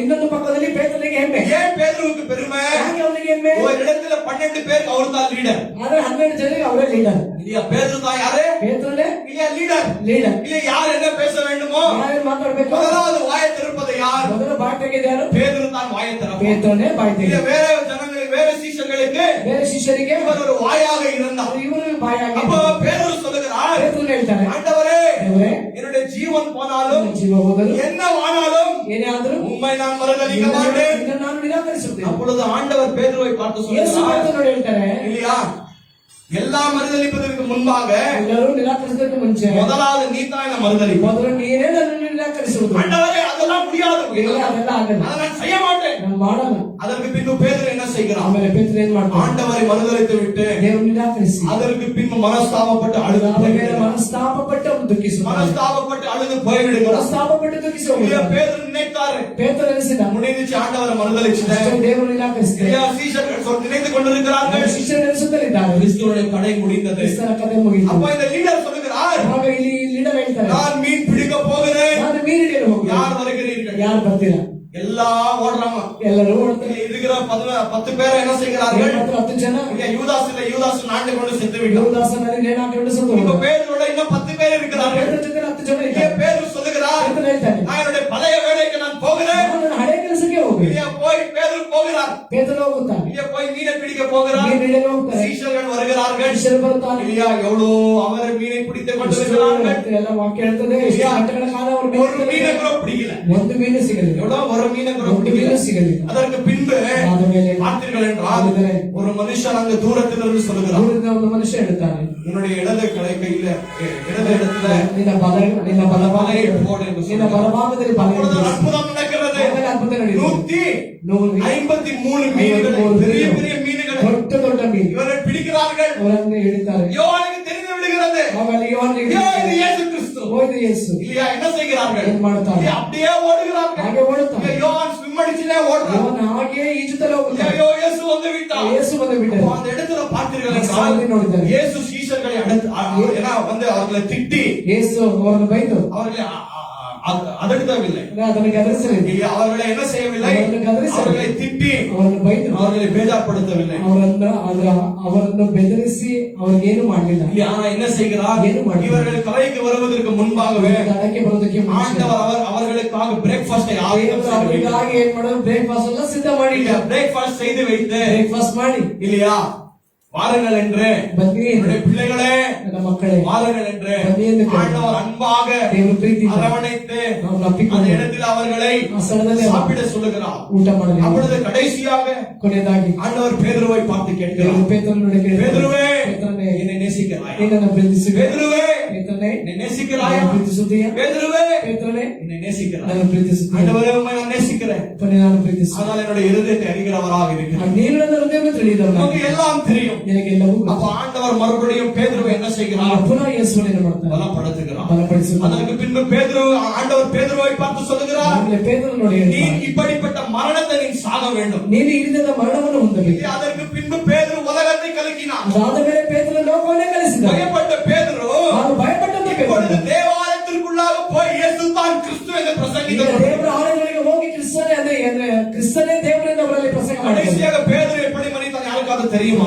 ಹಾಗೆ ಪೇತ್ರನು ಹೇಗೆ ಸತ್ತರು ಯಾರಿಗಾದ್ರೂ ಗೊತ್ತಾ? பேதுருவை சிலுவை அடிக்க போனார்கள். ಪೇತ್ರನನ್ನು ಶಿಲುಬೆಯಲ್ಲಿ ಹೊಡೆಯಲು அப்ப பேதுரு அவர்களை பார்த்து சொன்னார், ಪೇತ್ರನು ನೋಡಿ என்னுடைய இயேசு கிறிஸ்துவை போல மரிப்பதற்கு நான் தகுதியானவன் அல்ல. ಹಾಗೆ ನಾನು ಸಾಯಲಿಕ್ಕೆ ನನಗೆ ಯೋಗ್ಯತೆ ಇಲ್ಲ. அதற்கு பின்பு இயேசு பேதுருவை என்ன செய்தார்கள் என்றால், ಪೇತ್ರನು ಹೇಗೆ ಸಾಯಿಸಿದರು? அவனை சிலுவையில உள்டாவாக அடைத்து விட்டு ಶಿಲುಬೆಯಲ್ಲಿ ತಲೆಕೆಳಗಾಗಿ ಮಾಡಿ அவனுடைய தலையானது ಅವನ ತಲೆಯಾದ கீழே இருந்தது. ಕೆಳಗೆ ಇತ್ತು. அதற்கு பின்பு பேதுருவை என்ன செய்தார்கள் ಆಮೇಲೆ என்றால், ಪೇತ್ರನು ಏನು ಮಾಡಿದನು? அப்படியே எரித்து விட்டார். ಹಾಗೆಯೇ ಅವನನ್ನು ಸುಟ್ಟು அப்படியே எரித்து விட்டார். ಹಾಗೆಯೇ ಅವನಿಗೆ ಬೆಂಕಿ ಹಚ್ಚಿದರು. பேதுரு இயேசு என்று சொல்லி மரித்த மனுஷன். ಪೇತ್ರನು ಯೇಸು ಎಂದು ಹೇಳಿ ಸತ್ತ ಮನುಷ್ಯ. பயங்கரமான உலகத்தை கலக்கின ஜனங்கள், ಭಯಂಕರವಾಗಿ ಲೋಕವನ್ನು ಕಲಿಸಿದ ஆனால் அகோரமான மரணத்தை மரித்தார். ಅಘೋರವಾದ ಮರಣವನ್ನು ಸೃಷ್ಟಿಸಿದರು. ஏனென்றால் அவர்களுக்கு தெரியும், ಯಾಕೆಂದ್ರೆ ಅವರಿಗೆ ಗೊತ್ತು இந்த சரீரத்திற்கு சாவு ಈ இருக்கிறது, ಶರೀರಕ್ಕೆ ಸಾವಿದೆ, இந்த ஆத்மாவுக்கு சாவு இல்லை. ஆத்மாவுக்கு சாவு இல்லை. இந்த ஆத்மா கிறிஸ்துவிடத்துல ಆತ್ಮ போகிறது. ಕ್ರಿಸ್ತನ ಬಳಿಗೆ ಹೋಗುತ್ತದೆ. கடைசி வரைக்கும் ஆண்டவருக்கு உண்மை உள்ளவர்களாக இருந்தார். ದೇವರಿಗೆ ಉತ್ತಮವುಳ್ಳವರಾಗಿದ್ದಾರೆ. அதை போலத்தான் ಹಾಗೆ நான் நீங்கள் கடைசி வரைக்கும் உண்மை உள்ளவர்களாக இருக்க வேண்டும். ದೇವರಿಗೆ ಉತ್ತಮವುಳ್ಳವರಾಗಿದ್ದಾರೆ. அப்ப இயேசு ಯೇಸು சில யூதர்களை பார்த்து சொன்னார், ಯೂದರನ್ನು ನೋಡಿ ಹೇಳಿದರು, நீங்கள் கடைசி வரைக்கும் என்னுடைய உபதேசத்தில் நின்றால் மட்டும் தான் ನೀವು ಕೊನೆಯವರೆಗೂ ನನ್ನ ಉಪದೇಶದಲ್ಲಿ ನೆಲೆಯಾಗಿ ನಿಂತರೆ நீங்கள் ಮಾತ್ರವೇ என்னுடைய சீஷர்கள். ನೀವು ನನ್ನ ಶಿಷ್ಯರು. இன்னைக்கு அநேக ஜனங்கள் அநேக ஜனங்கள் ஆரம்பத்தில் உபதேசம் என்று பிரியப்பட்டு வருவார்கள். ಪ್ರಾರಂಭದಲ್ಲಿ ಉಪದೇಶವೆಂದು ಬಹಳ ಪ್ರಿಯವಾಗಿ ಬರ್ತಾರೆ. எப்பொழுது உபதேசம் கடினமாக இருக்கிறதோ, ಯಾವಾಗ ಉಪದೇಶ ಕಠಿಣವಾಗಿದೆ, எப்பொழுது ஆண்டவருடைய வழிகள் கடினமாக இருக்கிறதோ, ಯಾವಾಗ ದೇವರ ದಾರಿ ಕಠಿಣವಾಗಿದೆ, சில யூதர்கள் இயேசுவை பார்த்து சொன்னார்கள், ಯೂದರು ಯೇಸುವನ್ನು ನೋಡಿ ಹೇಳಿದರು, இதையெல்லாம் யாரால செய்ய முடியும்? ಇದೆಲ್ಲ ಯಾರಿಂದ ಮಾಡಲು ಸಾಧ್ಯ? இதையெல்லாம் யாரால கீழ்ப்படிய முடியும்? ಇದಕ್ಕೆಲ್ಲ ಯಾರು ವಿಧೇಯರಾಗಲು ಸಾಧ್ಯ? என்று அநேக ஜனங்கள் கிறிஸ்துவை விட்டு போய்விட்டார்கள். ಎಂದು ಅನೇಕ ಜನ ಕ್ರಿಸ್ತರನ್ನು ಬಿಟ್ಟು ಹೋದರು. இன்றைக்கு சபையில் இருக்கிற அநேக ஜனங்கள் அப்படி இருக்கிறார்கள். ಸಭೆಯಲ್ಲಿರುವಂತಹ ಅನೇಕ ಜನಗಳು ಹಾಗೆ ಇದ್ದಾರೆ. எப்பொழுது ஆரோக்கியமான உபதேசம் வருகிறதோ, ಆರೋಗ್ಯವಾದ ಉಪದೇಶ அவர்களால தாக்கு பிடிக்க முடிவதில்லை. ಅಂದ್ರೆ ಆ ಒಂದು ಕಾರ್ಯಗಳನ್ನು ಅವರಿಂದ ತಾಳಿಕೊಳ್ಳಲಾಗುವುದಿಲ್ಲ. அப்பொழுது என்ன செய்து விடுகிறார்கள்? ಏನು ಮಾಡುತ್ತಾರೆ? ஐயோ, இது கடினமாக இருக்கிறது. ಕಠಿಣವಾಗಿದೆ, என்னுடைய பழைய வாழ்க்கை நான் போய்விடுகிறேன். ಹಳೆಯ ಜೀವಿತಕ್ಕೆ என்று ಹೋಗುವುದು. அநேக ஜனங்கள் பின்மாற்றம் அடைந்து போய்விடுகிறார்கள். ಅನೇಕರು ಹಿಂಜಾರಿ ಹೋಗುತ್ತಾರೆ. இன்னும் அநேக ஜனங்கள் இன்னும் அநேக ஜனங்கள் ஆண்டவருக்குள்ளாக இருக்கிற மாதிரி காண்பித்துக் கொள்வார்கள். ಒಳಗೆ ಇರುವಂತೆ ಕಾಣಿಸಲ್ಪಡುತ್ತಾರೆ. ஆனால் உபதேசத்திற்கு கீழ்ப்படியாமல் ಆ நடப்பார்கள். ಉಪದೇಶಕ್ಕೆ ವಿಧೇಯರಾಗದೆ ನಡೆಯುತ್ತಾರೆ. ஆனால் இப்படிப்பட்ட ஜனங்களுடைய கதி என்னவாக ಆ இருக்கிறது? ರೀತಿಯಾದ ಜನಗಳ ಗತಿ ಏನಾಗುತ್ತದೆ? ஆண்டவர் விட்டுண்டு எரிந்து போடு விடுகிறார். ದೇವರು ಆ ರೀತಿಯಾದ ಕೊಂಬೆಗಳನ್ನು ಕತ್ತರಿಸಿ ಹಾಕುವೆಂದು ಹೇಳುತ್ತಾರೆ. அப்பொழுது ஆண்டவர் என்னையும் உன்னையும் என்ன செய்திருக்கிறார்? ದೇವರು ನನ್ನನ್ನು ನಿನ್ನನ್ನು ಏನು நம்மை ಮಾಡಿದ್ದಾನೆ? மறுபடியும் பிறக்க செய்து ಪುನಃ ಹುಟ್ಟು நம்மளை முழுவதுமாய் சுத்திகரித்து ಪೂರ್ಣವಾಗಿ நமக்கு ಶುದ್ಧೀಕರಿಸಿ மறு ஜென்மத்தை கொடுத்து ಹೊಸ ಜನ್ಮವನ್ನು ஆண்டவர் நம்மளை ரட்சிக்கப்பட செய்திருக்கிறார். ದೇವರ ವರ್ಷವನ್ನು ಉಂಟು ಮಾಡಿದ್ದಾನೆ. அப்பொழுது வார்த்தை சொல்லுகிறது, ಕೇಳುತ್ತದೆ. யோவான் 17:17 வாசிக்கலாம். 17 ನೋಡೋಣ.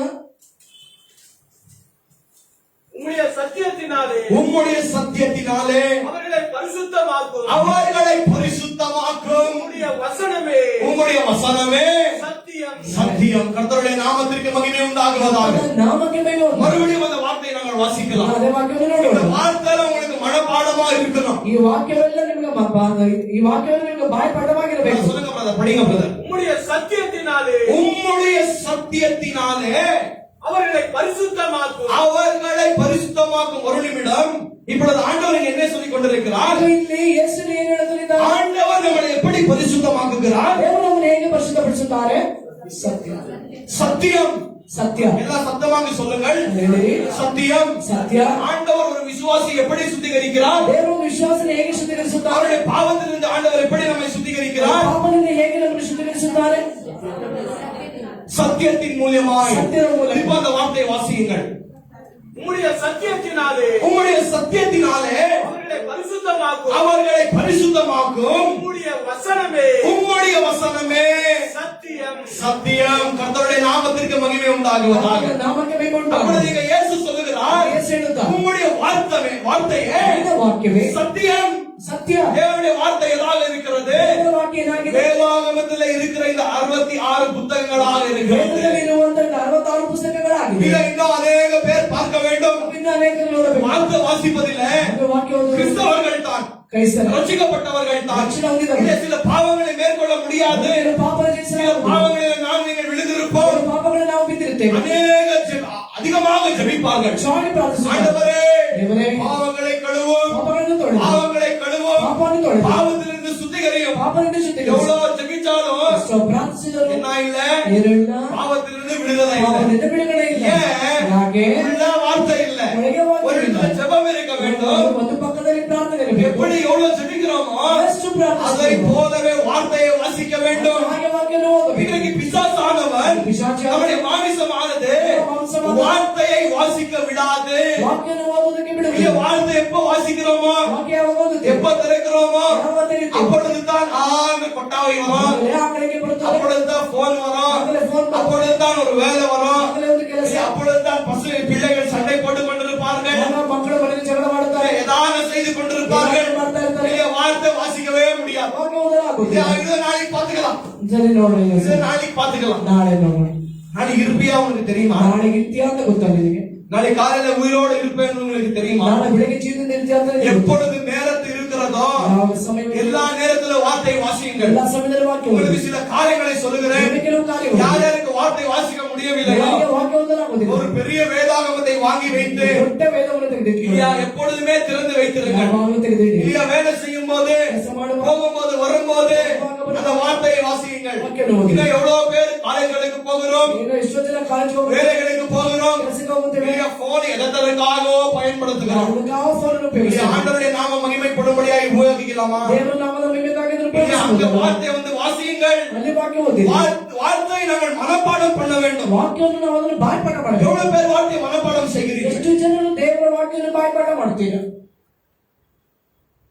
வார்த்தையை மனப்பாடம் பண்ணாவிட்டால் ವಾಕ್ಯವನ್ನು ಬಾಯ್ಪಾಠ ಮಾಡಬೇಕು. நம்ம கிறிஸ்தவ வாழ்க்கை வெற்றிகரமாக வாழவே முடியாது. ನಾವು ಕ್ರೈಸ್ತ ಜೀವಿತವನ್ನು ಜಯವಾಗಿ ಜೀವಿಸಲು ಸಾಧ್ಯವಿಲ್ಲ. பிசாசு வந்து ಸಾಕ್ಷಿ ಬಂದು ஆண்டவரிடத்துல வருகிறான், ದೇವರ ಬಳಿಗೆ ಬಂದ. இல்லையா மனுஷகுமாரனிடத்துல வருகிறான். ಮನುಷ್ಯ ಕುಮಾರನ ಬಳಿಗೆ ಬಂದ. நான் நீங்க ஏமாத்திரம் அவனுக்கு ನಾನು கொடுப்பான். ನಿಮಗೆ ಎಷ್ಟು ಮಾತ್ರ நான் நீங்க ஒன்றுமே இல்ல, ನೀವು ಏನು ಇಲ್ಲ. இல்லையா சில நாளில ಕೆಲವು ದಿವಸದಲ್ಲಿ எப்படி ஜெபிப்பது என்று நான் உங்களுக்கு கற்றுக் கொடுக்கிறேன். ಹೇಗೆ ಪ್ರಾರ್ಥಿಸುವುದೆಂದು ಕೂಡ ಹೇಳಿಕೊಡುತ್ತೇನೆ. இல்லையா ஜெபிப்பது இல்ல, ಪ್ರಾರ್ಥಿಸುವುದೇ யாரோ கத்துக் கொடுத்துட்டாங்க, அதை இன்னைக்கும் நம்ம ஜெபிக்கிறோம். ಯಾರೋ ಹೇಳ್ಕೊಂಡ್ರು ಹಾಗೆ பிசாசே நான் உன்னை கட்டுகிறேன், ಪಿಶಾಚಿ ನಿನ್ನ ಕಟ್ಟುವೆ. பிசாசே உன்னை நான் அப்புறப்படுத்துகிறேன். ಪಿಶಾಚಿ ನಿನ್ನನ್ನು ದೂರ ತಳ್ಳುವೆ. நீ பிசாசை கட்டினா உன்னோட தான் இருப்பான். ಅವನು ಪಿಶಾಚಿನ ಕಟ್ಟಿದ ಅವನು ನಿನ್ನ ಜೊತೆಲಿ ಇರ್ತಾನೆ. இல்லையா வார்த்தை என்ன சொல்லுது? ಯಾಕೆ ಹೇಳುತ್ತದೆ? நீ சத்தியத்திற்கு கீழ்ப்படிந்தனால ಸತ್ಯಕ್ಕೆ ವಿಧನಾಗಿದ್ರೆ பிசாசு தானாவே ஓடி ಪಿಶಾಚಿ ತಾನಾಗಿ ಓಡುತ್ತಾನೆ. இல்லையா?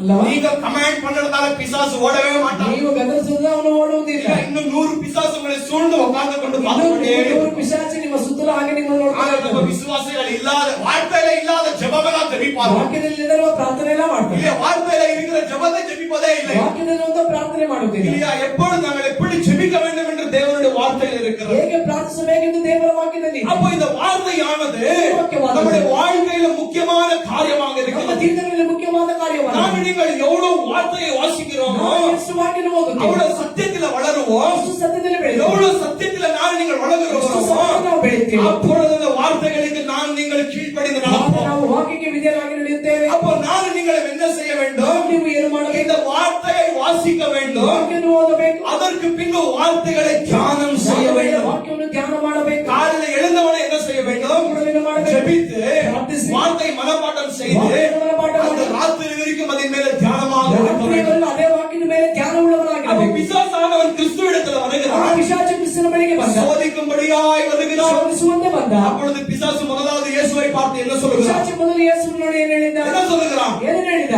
இயேசுவே, ಯೇಸುವೇ, இந்த கல்லை ಕಲ್ಲನ್ನು அப்பமாய் மாற்றும், ರೊಟ್ಟಿಯಾಗಿ ಮಾರ್ಪಡಿಸಿ. உன்னால எல்லாம் செய்ய முடியும். ನಿನ್ನಿಂದ ಎಲ್ಲವಾಗುತ್ತದೆ. நீ தேவன் என்று நான் அறிந்திருக்கிறேன். ದೇವರನ್ನು ನಾನು இந்த ತಿಳಿದಿದ್ದೇನೆ. கல்லை அப்பமாக்கி ಈಗ ರೊಟ್ಟಿಯನ್ನು ಕಲ್ಲಾಗಿ நீங்கள் சாப்பிடுங்கள் என்று சொல்லுகிறான். ತಿನ್ನು ಎಂದು ಹೇಳಿದ. நீ அப்பொழுது இயேசு என்ன செய்யவில்லை? ಯೇಸು ಏನು ಮಾಡಲಿಲ್ಲ? இல்ல, போய் ಓಡೋಡಿ இயேசு எங்க இருந்தாரு? ಹೆಸರಿದ್ದನು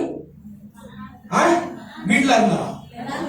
வனாந்திரத்தில் இருந்தார். ಅರಣ್ಯದಲ್ಲಿ ಇದ್ದನು. 40 நாட்கள் 40 ದಿವಸ வனாந்திரத்தில் இருந்தார். ಅರಣ್ಯದಲ್ಲಿ ಇದ್ದನು. உபவாசித்து ஜெபித்துக் கொண்டிருந்தார். ಉಪವಾಸದ ಪ್ರಾರ್ಥಿಸುತ್ತಲೇ இயேசு சிறு வயதிலிருந்த ಚಿಕ್ಕ ವಯಸ್ಸಿಂದಲೇ வார்த்தையில தேர்ந்தவராக இருந்தார். ಅವರು ವಾಕ್ಯದಲ್ಲಿ ಬಹಳ ಮೇಲಾದವರಾಗಿದ್ದರು. வார்த்தை மனப்பாடம் செய்து ವಾಕ್ಯವನ್ನು ಬಾಯ್ಪಾಠ ಮಾಡಿ வார்த்தையை தியானித்த மனுஷனாக இருந்தார். ವಾಕ್ಯವನ್ನು ಧ್ಯಾನ ಮಾಡಿದ இல்ல, ಮನುಷ್ಯನಾಗಿದ್ದರು. இயேசு வந்து ಯೇಸು ಬಂದು இரு பிசாசே, ಇದು ಪಿಶಾಚಿ நான் என்னுடைய வீட்டுக்கு போய் ನನ್ನ ಮನೆಗೆ ಹೋಗಿ நான் வேதாகமத்தை எடுத்துக்கொண்டு ನನ್ನ ವೇದವನ್ನು ತೆಗೆದು இதை நான் பார்த்து ಅದನ್ನು ನೋಡಿ எந்த வசனம் நீ சொல்லியிருக்கிற ಯಾವ ವಾಕ್ಯ ಹೇಳಿದ್ಯಾ அதுக்கு விரோதமா நான் என்ன வசனம் ಅದಕ್ಕೆ சொல்லுகிறேன் ವಿರೋಧವಾಗಿ ನಾನು ಹೇಳ್ತೀನಿ ಅಂತ இயேசு சொல்லவே ಯೇಸು இல்லை. ಹೇಳಿದ. இயேசு என்ன சொல்லுகிறார்? இயேசு ಹೇಳಿದರು, இப்படியாக ಈ எழுதப்பட்டிருக்கிறது. ರೀತಿಯಾಗಿ ಬರೆಯಲ್ಪಟ್ಟಿದೆ, இப்படியாக ಹೀಗೆ எழுதப்பட்டிருக்கிறது. ಬರೆಯಲ್ಪಟ್ಟಿದೆ. அதற்கு பின்பு பிசாசு என்ன செய்கிறார்? ಆಮೇಲೆ ಪಿಶಾಚಿ இயேசு இரு, இப்ப உன்னுடைய வழியில நான் வரேன். ಹೆಸರು ಈಗ ನಿನ್ನ ದಾರಿಯಲ್ಲಿ ಬರಬೇಕು. வார்த்தை இப்படியாக எழுதப்பட்டிருக்கிறது என்று பிசாசு பயன்படுத்துகிறார். ವಾಕ್ಯದಲ್ಲಿ ಈ ರೀತಿಯಾಗಿ ಬರೆಯಲ್ಪಟ್ಟಿರುತ್ತೆ, ಅಲ್ಲಿ ಪಿಶಾಚಿ ಹೇಳಿದ. அப்ப அந்த இடத்துல இயேசு கிறிஸ்து என்ன செய்கிறார்? ಯೇಸು ಏನು ಮಾಡ್ತಾರೆ? அந்த வார்த்தைகளுக்கு சரியான விளக்கத்தை ಆ கொடுக்கிறார். ವಾಕ್ಯಕ್ಕೆ ಸರಿಯಾಗಿ ಅಲ್ಲಿ ಅರ್ಥವನ್ನು ಹೇಳ್ತಾರೆ.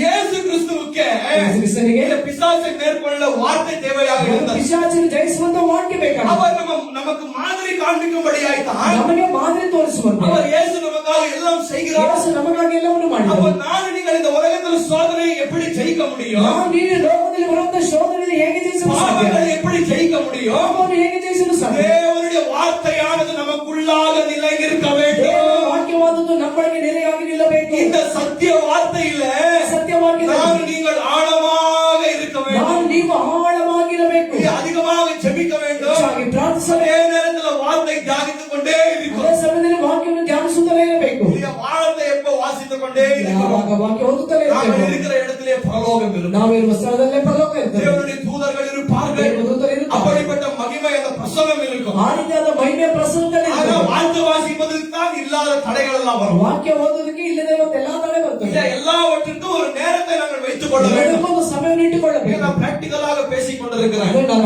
ನಾನು ಸಾಧಾರಣವಾಗಿ ಮಾತಾಡ್ತೇನೆ. எப்படி அதை வாழ்க்கையில பயன்படுத்திக் கொள்வது என்பது ಜೀವನದಲ್ಲಿ ಹೇಗೆ ಅದನ್ನು ಉಪಯೋಗಿಸಬೇಕು நான் உங்களுக்கு கற்றுக் கொடுத்துக் கொண்டிருக்கிறேன். ನಾನು ಹೇಳುತ್ತಿದ್ದೇನೆ. இந்த வார்த்தை இப்படி கேட்டு இப்படி விட்டு விடலாம். ವಾಕ್ಯ ಹೀಗೆ ಕೇಳಿ ಹೀಗೆ ಬಿಡಬಹುದು. இப்படி கேட்டு இப்படி விட்டா ಹೀಗೆ ಕೇಳಿ ಹೀಗೆ ಬಿಟ್ಟರೆ அது உங்களுக்கு தான் ಅದು ನಿಮಗೆ ஒரு நல்லது செய்யாது. ಅದು ನಿಮಗೆ ಏನು ಒಳ್ಳೆಯದು அந்த ಮಾಡಬಹುದು. வார்த்தையை கேட்டு ವಾಕ್ಯವನ್ನು ಕೇಳಿ வார்த்தைகளின் பிரகாரமாய் நடக்க வேண்டும். ವಾಕ್ಯದ ಪ್ರಕಾರ ನಡೆಯಿರಿ. ஏனென்றால் இந்த வார்த்தைகளை இயேசு நமக்கு தெளிவாக ಈ சொல்லியிருக்கிறார். ವಾಕ್ಯದಲ್ಲಿ ಯೇಸು ನಮಗೆ ಹೇಳಿದ್ದಾರೆ. யோவான் 15ல யோவான் 15 நான் நீங்கள் ஆண்டவருக்கு எப்படி பலன் கொடுக்க முடியும்? ನೀವು ದೇವರಿಗೆ ಹೆಚ್ಚಾಗಿ அதிகமாக ஜெபத்திலே இருக்க வேண்டும். ಹೆಚ್ಚಾಗಿ ಪ್ರಾರ್ಥನೆ ಮಾಡಿ. ஆண்டவர் நம்மை எப்படி பாவத்திலிருந்து சுத்திகரிக்கிறார்? ದೇವರು ನಮ್ಮನ್ನು ಹೇಗೆ ಪಾಪದಿಂದ ಶುದ್ಧೀಕರಿಸುತ್ತಾನೆ? நம்முடைய வார்த்தையை கொண்டு ஆண்டவர் நம்முடைய பாவங்களை சுத்திகரிக்கிற தேவனாக ತನ್ನ இருக்கிறார். ವಾಕ್ಯವನ್ನು ಕೊಂಡು ದೇವರು ನಮ್ಮನ್ನು ಶುದ್ಧೀಕರಿಸುವವನಾಗಿದ್ದಾನೆ. நான் இன்னைக்கு 4 வசனம் பிரசங்கிக்கலாம் ನಾನು ಈ இருக்கிறேன். 4 ವಾಕ್ಯಗಳನ್ನು ಕುರಿತಾಗಿ ಹೇಳೋಣ ಅಂತ ஆனா ಇದ್ದೇನೆ. ஆண்டவர் இன்றைக்கு ஒரே ஒரு வார்த்தை தான் பிரசங்கிக்க சொல்லியிருக்கிறார். ಒಂದೇ ಒಂದು ವಾಕ್ಯವನ್ನು ಹೇಳುತ್ತೇನೆ. ஒரே ஒரு வார்த்தையில தான் இன்னைக்கு இருக்கிறேன். ಒಂದು ವಾಕ್ಯದಲ್ಲೇ ಇದ್ದೇನೆ. இதை திருப்பிக் கொள்ளுங்க வேதத்தை. ಇದನ್ನು ತಿರುಗಿಸಿ கொலோசியர்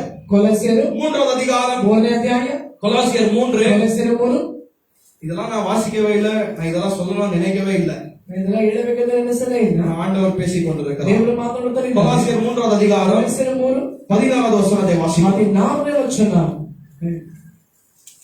இவை எல்லாவற்றின் மேலும் இவை எல்லாவற்றின் மேலும் பூரண சர்க்குணத்தின் கட்டாகிய பூர்ண சர்க்குணத்தின் கட்டாகிய அன்பை தரித்துக் கொள்ளுங்கள். அன்பை தரித்துக் கொள்ளுங்கள். இல்ல இல்ல பிரதர், கொலாசியர் 3:16-17. கிறிஸ்துவின் வசனம் கிறிஸ்துவின் வசனம் உங்களுக்குள்ளே உங்களுக்குள்ளே சகல ஞானத்தோடும் சகல ஞானத்தோடும் பரிபூர்ணமாக வாசமாய் இருப்பதாக வாசமாயிருப்பதாக சங்கீதங்களினாலும் கீர்த்தனைகளினாலும் ஞான பாட்டுகளினாலும் ஒருவருக்கொருவர் போதித்து ஒருவருக்கொருவர் போதித்து புத்தி சொல்லிக் கொண்டு உங்களுடைய இருதயத்திலே கர்த்தரை பக்தியுடன் பாடி வார்த்தையினாலாவது கிரியைகளினாலாவது நீங்கள் எதை செய்தாலும் அதை எல்லாம் கர்த்தராகிய இயேசுவின் நாமத்தினாலே செய்து அவர் முன்னிலையாக பிதாவாகிய தேவனை ஸ்தோத்திரியுங்கள். கர்த்தருடைய நாமத்திற்கு மகிமை உண்டாகுவதாக. நாமಕ್ಕೆ ಮಹಿಮೆ ಉಂಟಾಗಲಿ. அப்படி இந்த நேரத்துல வார்த்தை என்ன சொல்லிக் கொண்டிருக்கிறது? கிறிஸ்துவனுடைய வார்த்தை யாருக்குள்ளாக நிலைநிற்க வேண்டுமா? ವಾಕ್ಯ ಯಾರೊಳಗೆ ನೆಲೆಯಾಗಿ ನಿಲ್ಲಬೇಕು? நம்முடைய இருதயத்திற்குள்ளாக நிலைநிற்க வேண்டும். ಹೃದಯದ ಒಳಗೆ ನೆಲೆಯಾಗಿ ನಿಲ್ಲಬೇಕು. வார்த்தை வர வாயில இருக்கக்கூடாது. ವಾಕ್ಯ ಬಾಯಿಲಿರಬಾರದು. அப்படியே இங்க கேட்டு விட்டு விடக்கூடாது. ಕೇಳಿ ಹಾಗೆ ಬಿಡಬಾರದು. அந்த வார்த்தை எங்க இருக்க வேண்டும் என்று பவுல் நம்மிடத்தில் சொல்லிக் ವಾಕ್ಯ கொண்டிருக்கிறார். ಇರಬೇಕೆಂದು ಪೌಲನು ಹೇಳುತ್ತಾನೆ. இது கிறிஸ்துவனுடைய வார்த்தை ಕ್ರಿಸ್ತನ ವಾಕ್ಯ உங்களுடைய இருதயத்திற்குள்ளாக தங்குவது. ಹೃದಯದ ಒಳಗೆ ಅದು ನೆಲೆಯಾಗಿ ನಿಲ್ಲಬೇಕು. அப்போ ஜான் பந்தியன் என்று ஒரு ஊழியக்காரர் இருந்தார். ಜಾನ್ ಬನ್ನಿ ಎಂಬ ಒಬ್ಬ ಸೇವಕರಿದ್ದರು. ಹೇಳಿದರು. இல்ல என்னை ஒரு மனுஷன் வெட்டி விட்டால், ಒಂದು ಮನುಷ್ಯನನ್ನು ಅವನು ಹಾಗೆ ಕತ್ತರಿಸಿದರೆ, if any man kills me, ಯಾರು ನನ್ನನ್ನು ಕತ್ತರಿಸಿದರೆ, I am going to bleed scriptures. ಅದನ್ನು ನಾನು ಬರೀ ಅಂದ್ರೆ ವಾಕ್ಯವೇ ಅದು ರಕ್ತವಾಗಿ ಹರಿಯುತ್ತದೆ. ஏனென்றால் ಯಾಕೆಂದರೆ வார்த்தையில நிலைநின்ற மனுஷர்களாக ವಾಕ್ಯದಲ್ಲಿ ನೆಲೆಯಾಗಿ ನಿಂತ ಮನುಷ್ಯರುಗಳಾಗಿ யார் இந்த உலகத்தை கலக்கினார்களோ அவர்கள் அதிகமாக வார்த்தை வாசித்த மனுஷர்கள், ಹೆಚ್ಚಾಗಿ ವಾಕ್ಯವನ್ನು ಓದಿದಂತ ஒரு ಮನುಷ್ಯರು. இடத்துல ஜெபம் அவசியமாக இருக்கிறது, ಭಾಗದಲ್ಲಿ ಪ್ರಾರ್ಥನೆ ಬೇಕಾಗಿದೆ, இன்னொரு இடத்துல அதை போலவே வார்த்தை அவசியமாக இருக்கிறது. ಇನ್ನೊಂದು ಭಾಗದಲ್ಲಿ ಅದೇ ರೀತಿಯಾಗಿ ವಾಕ್ಯವನ್ನು ಧ್ಯಾನಿಸುವವರಾಗಿ ஆண்டவர் தம்முடைய வார்த்தை இல்லாமல் நம்மை சுத்திகரிக்க மாட்டார். ದೇವರ ವಾಕ್ಯದಿಂದ ನಮ್ಮನ್ನು ಶುದ್ಧೀಕರಿಸುವುದೇ ಇಲ್ಲ. நீங்க எவ்வளவு ஜெபம் ஜெபித்தாலும் ஆண்டவர் ஜெபத்தை கேட்க மாட்டார். ಎಷ್ಟೇ ಪ್ರಾರ್ಥಿಸಿದರೂ ದೇವರ ಪ್ರಾರ್ಥನೆ ಕೇಳುವುದಿಲ್ಲ. ஏனென்றால் வார்த்தை தெளிவாக சொல்லுகிறது, ವಾಕ್ಯ ಸ್ಪಷ್ಟವಾಗಿ அவருடைய வார்த்தையினாலே அவர்களை சுத்திகரியுங்கள், அவர்களை பரிசுத்தப்படுத்துங்கள், உங்களுடைய வார்த்தையே சத்தியமானது. ವಾಕ್ಯವೇ அப்ப ಸತ್ಯವಾಗಿದೆ. இந்த சத்தியமான வார்த்தையை ಸತ್ಯವಾದ ವಾಕ್ಯ நான் நீங்கள் அதிகமாக தியானிக்க ನಾವು வேண்டும். ಹೆಚ್ಚಾಗಿ ಧ್ಯಾನಿಸಬೇಕು. கிறிஸ்துவினுடைய வார்த்தை நமக்குள்ளாக இருக்க வேண்டும். ಕ್ರಿಸ್ತನ ವಾಕ್ಯ ನಮ್ಮೊಳಗೆ ಇರಬೇಕು. இங்கிலீஷ்ல இப்படியாக இருக்கிறது, ವಾಕ್ಯದಲ್ಲಿ ಹೀಗೆ ಇದೆ. let the word of Christ richly dwell in you. இல்லையா, எப்படி இருக்கிறது? ಹೀಗಿದೆ. இல்லையா, தமிழ்ல வாசிக்கிறது, ಕ್ರಿಸ್ತನ ವಾಕ್ಯವು ನಿಮ್ಮಲ್ಲಿ ಸಮೃದ್ಧಿಯಾಗಿ ವಾಸಿಸಲಿ. இல்லையா, தமிழ்ல சம்பூர்ணமாக இருக்க வேண்டும்.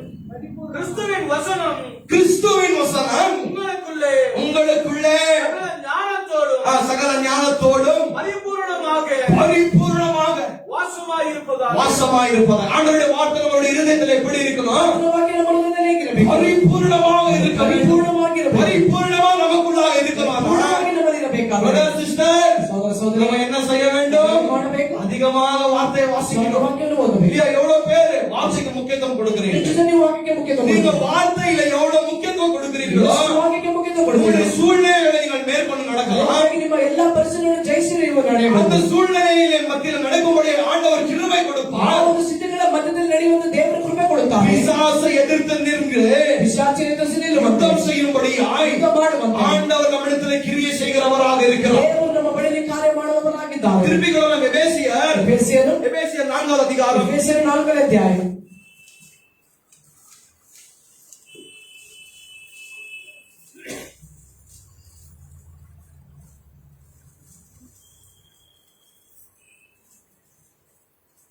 14வது வசனத்தை வாசிக்கலாம். இது 13வது வசனம். எபேசியர் 4வது அதிகாரம் 13லிருந்து 17வது வசனம் வரைக்கும் வாசிக்கலாம். அவர் சிலரை அப்போஸ்தலராகவும் இல்ல பிரதர், எபேசியர் 4:13 13லிருந்து 15. ನಾವೆಲ್ಲರೂ ನಂಬಿಕೆಯಿಂದಲೂ ದೇವಕುಮಾರನ ವಿಷಯದ ಜ್ಞಾನದಿಂದಲೂ ಅದೇ 13 ನಾವೆಲ್ಲರೂ ನಂಬಿಕೆಯಿಂದಲೂ ದೇವಕುಮಾರನ ವಿಷಯವಾದ ಜ್ಞಾನದಿಂದಲೂ ಉಂಟಾಗುವ ಐಕ್ಯವನ್ನು ಹೊಂದಿ ಪ್ರವೀಣತೆಗೆ ಬಂದವರಾಗಿ ಕ್ರಿಸ್ತನ ಪರಿಪೂರ್ಣತೆ ಎಂಬ ಪ್ರಮಾಣವನ್ನು ಮುಟ್ಟುವ ತನಕ ದೇವ ಜನರನ್ನು ಯೋಗ್ಯ ಸ್ಥಿತಿಗೆ ತರುವ ಕೆಲಸಕ್ಕೋಸ್ಕರವೂ ಸಭೆಯ ಸೇವೆಗೋಸ್ಕರವೂ ಕ್ರಿಸ್ತನ ದೇಹವು ಅಭಿವೃದ್ಧಿಯಾಗುವುದಕ್ಕೋಸ್ಕರವೂ ಆತನು ಇವರನ್ನು ಅನುಗ್ರಹಿಸಿದನು. ನಾವು ಇನ್ನು ಮೇಲೆ ಕೂಸುಗಳಾಗಿರಬಾರದು, ದುರ್ಜನರ ವಂಚನೆಗೂ ದುರ್ಬೋಧಕರ ಕುಯುಕ್ತಿಗೂ ಒಳಬಿದ್ದು ನಾನಾ ಉಪದೇಶಗಳಿಂದ ಕಂಗೆಟ್ಟು ಗಾಳಿಯಿಂದ ಅತ್ತಿತ್ತ ನೂಕಿಸಿಕೊಂಡು ಹೋಗುವವರಾಗಿರಬಾರದು. ಪ್ರೀತಿಯಿಂದ ಸತ್ಯವನ್ನು ಅನುಸರಿಸುತ್ತಾ ಬೆಳೆದು ಎಲ್ಲಾ ವಿಷಯಗಳಲ್ಲಿಯೂ ಕ್ರಿಸ್ತನ ಐಕ್ಯವನ್ನು ಹೊಂದುತ್ತಾ ಬರಬೇಕು. அப்பொழுது நீங்க பவுல் என்ன சொல்லுகிறார்? ಇಲ್ಲಿ ಪೌಲನು ಏನು ஒரு விசுவாசியானவர் ಒಬ್ಬ ವಿಶ್ವಾಸಿ எப்பொழுது ஆண்டவருக்குள்ளாக வளருகிறான் என்றால் ಯಾವಾಗ ದೇವರೊಳಗೆ ಬೆಳೆಯುತ್ತಾನೆ அவருடைய சத்திய வார்த்தையின் மூலமாய் ಅವರ ಸತ್ಯದ ವಾಕ್ಯದ அந்த ಮೂಲಕ சத்தியம் மட்டும் தான் ಆ ಸತ್ಯ ಮಾತ್ರ தங்களை விடுதலையாக்கும். நம்மை விடுதலை இந்த ಮಾಡುತ್ತದೆ. சத்தியத்தின் மூலமாய் தான் ಸತ್ಯದ ಮೂಲಕ நாம் நீங்கள் ரட்சிப்பில வளர முடியும். ನಾವು ನೀವು ರಕ್ಷಣೆಯಲ್ಲಿ ಬೆಳೆಯಲು என்ற ಸಾಧ್ಯ. வார்த்தை நமக்கு தெளிவாக சொல்லுகிறது. ವಾಕ್ಯ ನಮಗೆ ಸ್ಪಷ್ಟವಾಗಿ அது ಮಾತನಾಡುತ್ತದೆ. மட்டுமல்ல, எபேசியர் அந்த அதிகாரத்திலேயே ಅದೇ ಅಧ್ಯಾಯದಲ್ಲಿಯೇ ಎಫೆಸಿಯರು 23வது வசனத்தை வாசியுங்கள். 23ನೇ ವಚನವನ್ನು ಓದಿರಿ. உங்கள் உள்ளத்திலே புதிதான ஆவியுள்ளவர்களாக புதிதான ஆவி உள்ளவர்களாக ನೀವು ನಿಮ್ಮ ಅಂತರಂಗದಲ್ಲಿ ಹೊಸಬರಾಗಿ ನೂತನ ಸ್ವಭಾವವನ್ನು ಧರಿಸಿಕೊಳ್ಳಿರಿ. புது சுபாவத்தை என்ன செய்யுங்கள்? ಧರಿಸಿಕೊಳ್ಳಿರಿ, தரித்து கொள்ளுங்கள். அப்போ நான் நீங்கள் புதிய சுபாவத்தை எப்படி தரித்து கொள்ள முடியும்?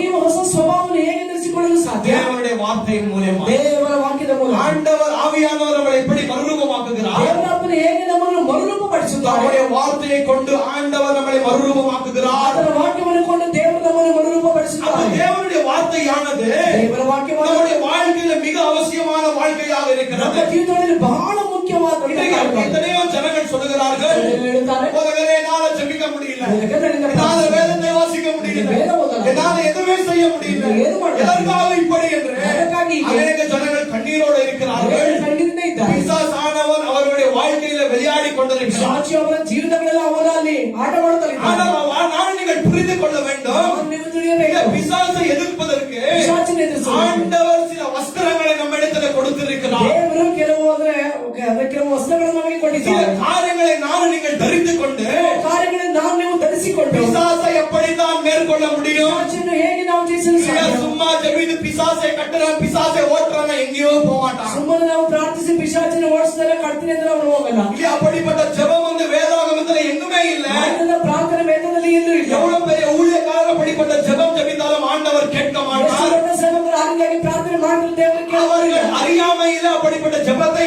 அப்பொழுது கற்றுக்கொண்டார்கள். ಅವರು ತಿಳಿಯದೆ ಆಗಿದ್ದ ಪ್ರಾರ್ಥನೆಯನ್ನು ಆಗ ಅವರು ಕಲಿತುಕೊಂಡರು. ஆனால் இப்பொழுது அதை நாங்கள் சரி செய்து கொள்ள வேண்டும். ಈಗ ಅದನ್ನು ನಾವು ಸರಿ ಮಾಡಿಕೊಳ್ಳಬೇಕು. ஆனால் அதை சில காரியங்களை நாம் நீங்கள் சரி செய்து கொள்ள ಕೆಲವು வேண்டும். ಕಾರ್ಯಗಳನ್ನು ನಾವು ನೀವು ಸರಿ ಮಾಡಿಕೊಳ್ಳಬೇಕು. நீங்கள் எங்கேயாவதும் ಎಲ್ಲಿಯಾದರೂ ரோமரிலிருந்து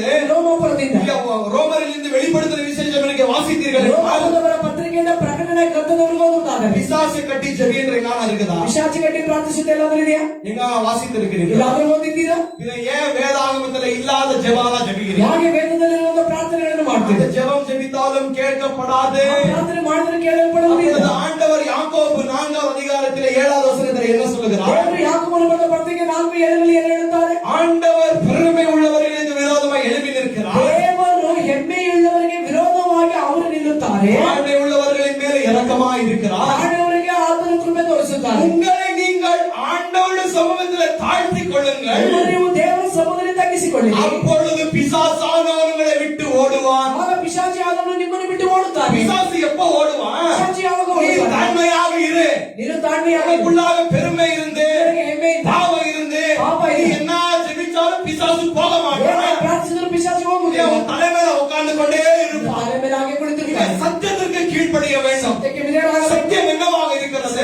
ಏನಾಗಿದೆ? ஆண்டவருடைய வார்த்தையாக இருக்கிறது. ದೇವರ ವಾಕ್ಯವಾಗಿದೆ. ஆண்டவருடைய வார்த்தைகளுக்கு ದೇವರ ವಾಕ್ಯಕ್ಕೆ எப்பொழுது நாங்கள் பயப்பட்டு கீழ்ப்படிந்து நடப்போமோ ಯಾವಾಗ ನಾವು ಭಯಪಟ್ಟು ವಿಧೇಯರಾಗಿ ನಡೆಯುತ್ತೇವೋ சத்ருவானவன் நம்மளை விட்டு ஓடுவான். ಶತ್ರುವಾದವನು ನಮ್ಮನ್ನು ಬಿಟ್ಟು ಓಡುತ್ತಾನೆ. சத்ருவுக்கு நம்மிடத்துல வேலை இல்ல. ಶತ್ರುವಿಗೆ ನಮ್ಮ ಬಳಿಯಲ್ಲಿ ಕೆಲಸ ಇಲ್ಲ. எப்பொழுது நம்ம ஆண்டவருக்கு முன்பாக தாழ்மையாக இருக்கிறோம், ಯಾವಾಗ ದೇವರ ಬಳಿ ನಾವು ತಾಳ್ಮೆಯುಳ್ಳವರಾಗಿ ஆண்டவருடைய வார்த்தை தரித்துக் கொண்டு ದೇವರ ವಾಕ್ಯವನ್ನು ಧರಿಸಿಕೊಂಡು அந்த வார்த்தைகளுக்கு கீழ்ப்படிந்து நடக்கிறோம், ಆ ವಾಕ್ಯಕ್ಕೆ ವಿಧೇಯರಾಗಿ ನಡೆಯುತ್ತೇವೆ. பிசாசானவன் அப்பொழுது விட்டு விலகி ஓடுவான். ಪಿಶಾಚಿಯಾದವನು ಆಗ ಬಿಟ್ಟು ಓಡುತ್ತಾನೆ ಎಂದು ವಾಕ್ಯ ಹೇಳುತ್ತದೆ. பிசாசானவன் நம்மை காட்டிலும் பலசாலியாக இருக்கிறான். ಪಿಶಾಚಿಯಾದವನು ನಮಗಿಂತ ಅವನು ಬಲಶಾಲಿ. பிசாசுக்கு முன்பாக நான் நீங்கள் ஒன்றுமே இல்லை. ಪಿಶಾಚಿ ಮುಂಭಾಗ ನಾನು ನೀವು ಏನೂ ಇಲ್ಲ. ஆனால் அந்த பிசாசுக்கு விரோதமாக இன்றைக்கு நான் நீங்கள் நின்று கொண்டிருக்கிறோம் ಆದರೆ என்றால், ಆ ಒಂದು ಪಿಶಾಚಿಗೆ ವಿರೋಧವಾಗಿದ್ದು ನಾವು ನೀವು ನಿಂತಿದ್ದೇವೆ. இந்த உலகத்தை காட்டிலும் ಈ ಲೋಕದಲ್ಲಿ இந்த உலகத்தில் இருக்கிறவரை காட்டிலும் ಇರುವವನಿಗಿಂತ நமக்குள்ள இருக்கிறவர் பெரியவர்.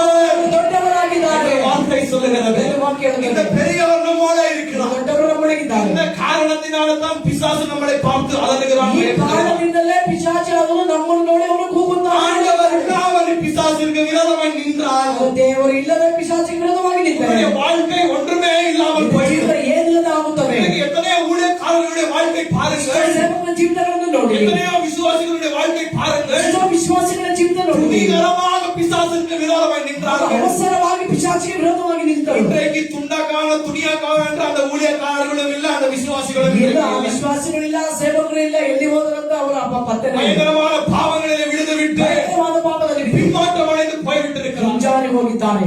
நமக்கு ஆண்டவர் இருக்க வேண்டும். ನಮಗೆ ದೇವರಿರಬೇಕು. ஆண்டவர் கொடுத்த வஸ்திரங்கள் நம்மோட இருக்க ದೇವರು வேண்டும். ಕೊಡುವಂತ ವಸ್ತ್ರ ನಮ್ಮಲ್ಲಿ ಇರಬೇಕು. அதே எபேசியர்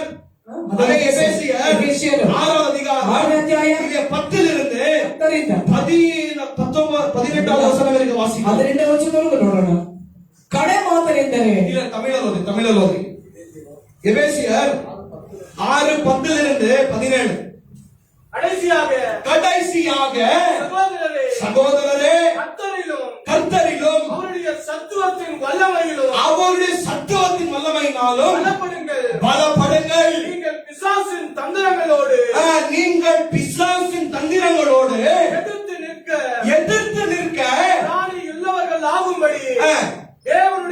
சர்வாயுத வர்க்கத்தையும் இங்க பாருங்க, இங்க பவுல் என்ன சொல்லுகிறார்? ಅವರು ಹೇಳ್ತಾರೆ பிசாசை எதிர்த்து நிற்க வேண்டும் என்றால் ಪಿಶಾಚನ ಎದುರಿಸಲೇಬೇಕಾದ್ರೆ நம்மிடத்தில் என்ன இருக்க வேண்டும்? ನಮ್ಮಲ್ಲಿ ಏನಿರಬೇಕು?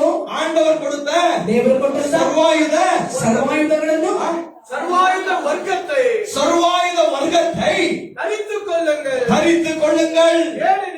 ஏனெனில் மாம்சத்தோடும் இரத்தத்தோடும் அல்ல, துரைத்தனங்களோடும் அதிகாரங்களோடும் இப்பிரபஞ்சத்தின் அந்தகார லோகாதிபதிகளோடும் வான மண்டலங்களில் உள்ள பொல்லாத ஆவிகளின் சேனைகளோடும் நமக்கு போராட்டம் உண்டு.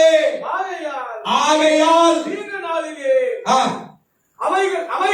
அவைகளை நீங்கள் எதிர்க்கவும் சகலத்தையும் செய்து முடித்தவர்களாய் நிற்கவும் திராணி உள்ளவர்களாகும்படிக்கு தேவனுடைய நாங்கள் என்ன செய்ய வேண்டுமா? தேவனுடைய சர்வாயுத வர்க்கத்தையும் எடுத்துக் கொள்ளுங்கள். வாசிங்க. சத்தியம் என்னும் பாருங்க, இங்க வார்த்தை முதலாவது என்னவாக இருக்கிறது? ಮೊದಲ ವಾಕ್ಯ ಇದಾಗಿದೆ. ஆண்டவருடைய சர்வாயுதத்தை நாங்கள் தரித்துக் கொண்டு அதற்கு பின்பு பிசாசோட நாங்கள் போராட வேண்டும். ಅದರ ಮೇಲೆ ಪಿಶಾಚಿಗಳನ್ನು ಹೋರಾಡಬೇಕು. இன்றைக்கு அநேக ஜனங்கள் இடத்துல இந்த சர்வாயுதமே இல்ல. சர்வாயுதம் இல்லாம பிசாசுக்கு விரோதமாக நிற்கிறார்கள். பிசாசுக்கு விரோதமாக நின்று தோற்று போய் விடுகிறார்கள், அழிந்து போய் விடுகிறார்கள்.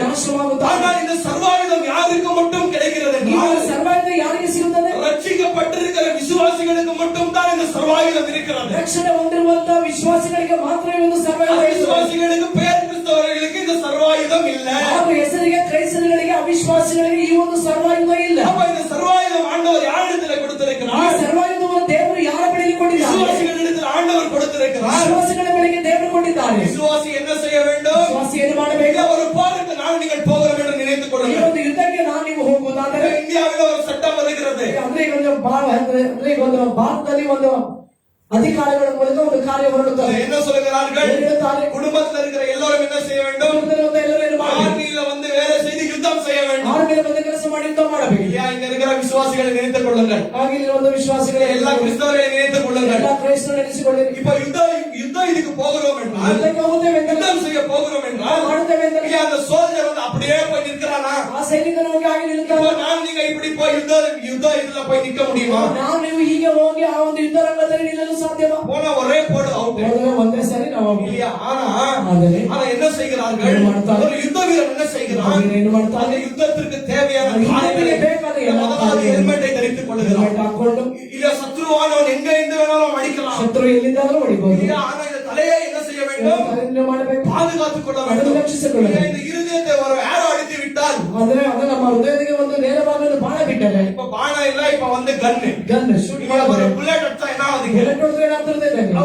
ಔಟ್. இல்லையா? அப்போ இந்த வீரன் என்ன செய்கிறான்? எல்லா விதமான ஆயுதங்களை தரித்துக் கொண்டு எல்லா விதமான ஆயுதಗಳನ್ನು அந்த ಧರಿಸಿಕೊಂಡು யுத்தத்தில போய் நிற்கிறான். ಯುದ್ಧದಲ್ಲಿ ಹೋಗಿ ನಿಲ್ಲುತ್ತಾನೆ. அது அவனுக்கு பாதுகாப்பாக ಅದು இருக்கிறது. ಅವನಿಗೆ ರಕ್ಷಣೆಯಾಗಿದೆ. இப்ப அந்த பாதுகாப்பு அவன் எடுத்து விட்டால் ರಕ್ಷಣೆಯನ್ನು ಅವನು ತೆಗೆದರೆ ஒரு நொடியில் அவன் மரித்து விடுவான். ಒಂದು ಕ್ಷಣದಲ್ಲಿ ಅವನು அப்ப ಸಾವು. கிறிஸ்தவர்களுடைய நிலைமை இன்றைக்கு அப்படித்தான் இருக்கிறது. ಕ್ರೈಸ್ತರ ಸ್ಥಿತಿಯಿಂದ ಹಾಗೆ ಇದೆ. நான் நீங்கள் மாமிசத்திற்கு விரோதமாய் ரத்தத்திற்கு விரோதமாய் போராடவில்லை. ನಾವು ನೀವು ಮಾಂಸಕ್ಕೆ ವಿರೋಧವಾಗಿ ರಕ್ತಕ್ಕೆ ವಿರೋಧವಾಗಿ பிசாசானவனும் ಪಿಶಾಚಿಯಾದವನು சத்துருக்களும் நமக்கு முன்பாக ನಮಗೆ ಮುಂದೆ அப்படியே வந்து நின்றால் ಹಾಗೆ ಬಂದು ನಿಂತರೆ பிசாசே வா என்று என்ன செய்யலாம்?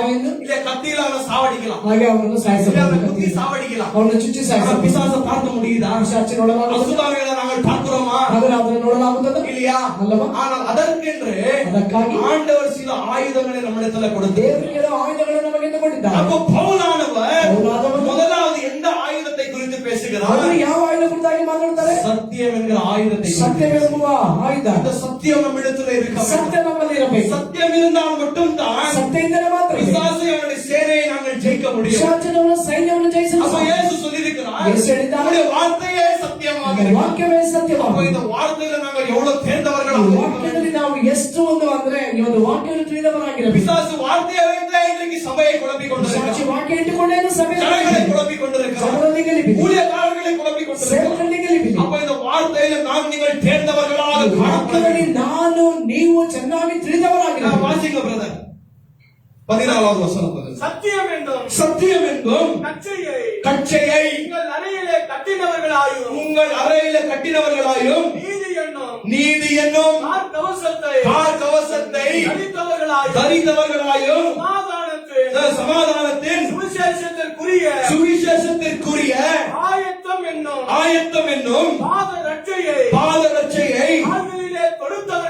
கால்களிலே தொடுத்தவர்களாயும் பொல்லாங்கனையும் அக்னியாஸ்திரங்களை எல்லாம் அவித்து போடத்தக்கதான எல்லாவற்றிற்கும் மேலாக விசுவாசம் என்னும் கேடகத்தை பிடித்துக் கொண்டவர்களாயும் நில்லுங்கள் ரட்சணியம் என்னும் கலை சீராவையும்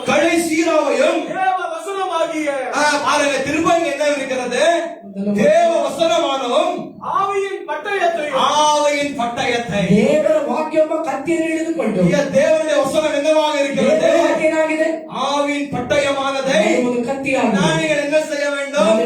தரித்துக் கொள்ள வேண்டும். ಧರಿಸಿಕೊಂಡು இந்த வார்த்தை என்கிற இந்த சோல் வந்து நம்மளுடைய கரங்களில் ವಾಕ್ಯವೆಂಬುವ ಕತ್ತಿ ಯಾವಾಗ ನಮ್ಮ ಕೈಗಳಲ್ಲಿ ಇರಬೇಕು. வார்த்தை என்கிற ವಾಕ್ಯ ಎಂಬುವ கச்சையானது ಒಂದು ಕತ್ತಿಯಾದ நம்முடைய நாவிலே இருக்க வேண்டும். ನಾಲಿಗೆಯಲ್ಲಿ வார்த்தையை பேச வேண்டும். ವಾಕ್ಯವನ್ನು ಮಾತಾಡಬೇಕು. வார்த்தையை பாட வேண்டும். ವಾಕ್ಯವನ್ನು ಹಾಡಬೇಕು. வார்த்தையை தியானம் செய்ய வேண்டும். ವಾಕ್ಯವನ್ನು ಧ್ಯಾನಿಸಬೇಕು. சத்தியத்தை புரிந்து கொள்ள வேண்டும். ಸತ್ಯವನ್ನು ತಿಳಿಯಬೇಕು. சத்தியத்திற்கு கீழ்ப்படிந்து நடக்க வேண்டும். ಸತ್ಯಕ್ಕೆ ವಿಧೇಯರಾಗಿರಬೇಕು. வார்த்தை என்ன சொல்லுகிறது? ವಾಕ್ಯ ಹೇಳುತ್ತದೆ, இந்த வார்த்தையானது வாக்கியமானது ஆவியானவருடைய பட்டயமாக இருக்கிறது. ದೇವರಾತ್ಮನ ಕತ್ತಿಯಾಗಿದೆ. சத்துருவின் கிரியைகளை எப்படி அழிக்க முடியும்? ಶತ್ರುವಿನ ಕ್ರಿಯೆಗಳನ್ನು ಹೇಗೆ ನಾಶ ಮಾಡಬಹುದು? தேவனுடைய வார்த்தைகளின் மூலம். ದೇವರ ವಾಕ್ಯದ ಮೂಲಕ. இந்த 7 விதமான என்ன செய்ய வேண்டும்? காரியங்களை நாங்கள் தரித்துக் கொண்டு ಕಾರ್ಯಗಳನ್ನು ನಾವು ಧರಿಸಿಕೊಂಡು பிசாசுக்கு விரோதமாய் அப்பொழுது தான் நிற்க முடியும். பிசாசுக்கு விரோதವಾಗಿ ಆಗಲೇ ನಿಲ್ಲಲು ಸಾಧ್ಯ. இதை நீங்கள் தரித்துக் கொள்ளாமல் ಧರಿಸಿಕೊಳ್ಳದೆ பிசாசுக்கு முன்பாக நின்றுಕೊಂಡರೆ பிசாசு நம்மளை அழித்து ಅವನು ನಮ್ಮನ್ನು ನಾಶ ಮಾಡುತ್ತಾನೆ. ஆனால் ஆண்டவர் நம்மளோடு இருக்கிறார். ದೇವರು ನಮ್ಮ ಜೊತೆಯಲ್ಲಿ ಇದ್ದಾನೆ. அவர் நம்மளை ஒரு நாளும் பலப்படுத்துகிறார்.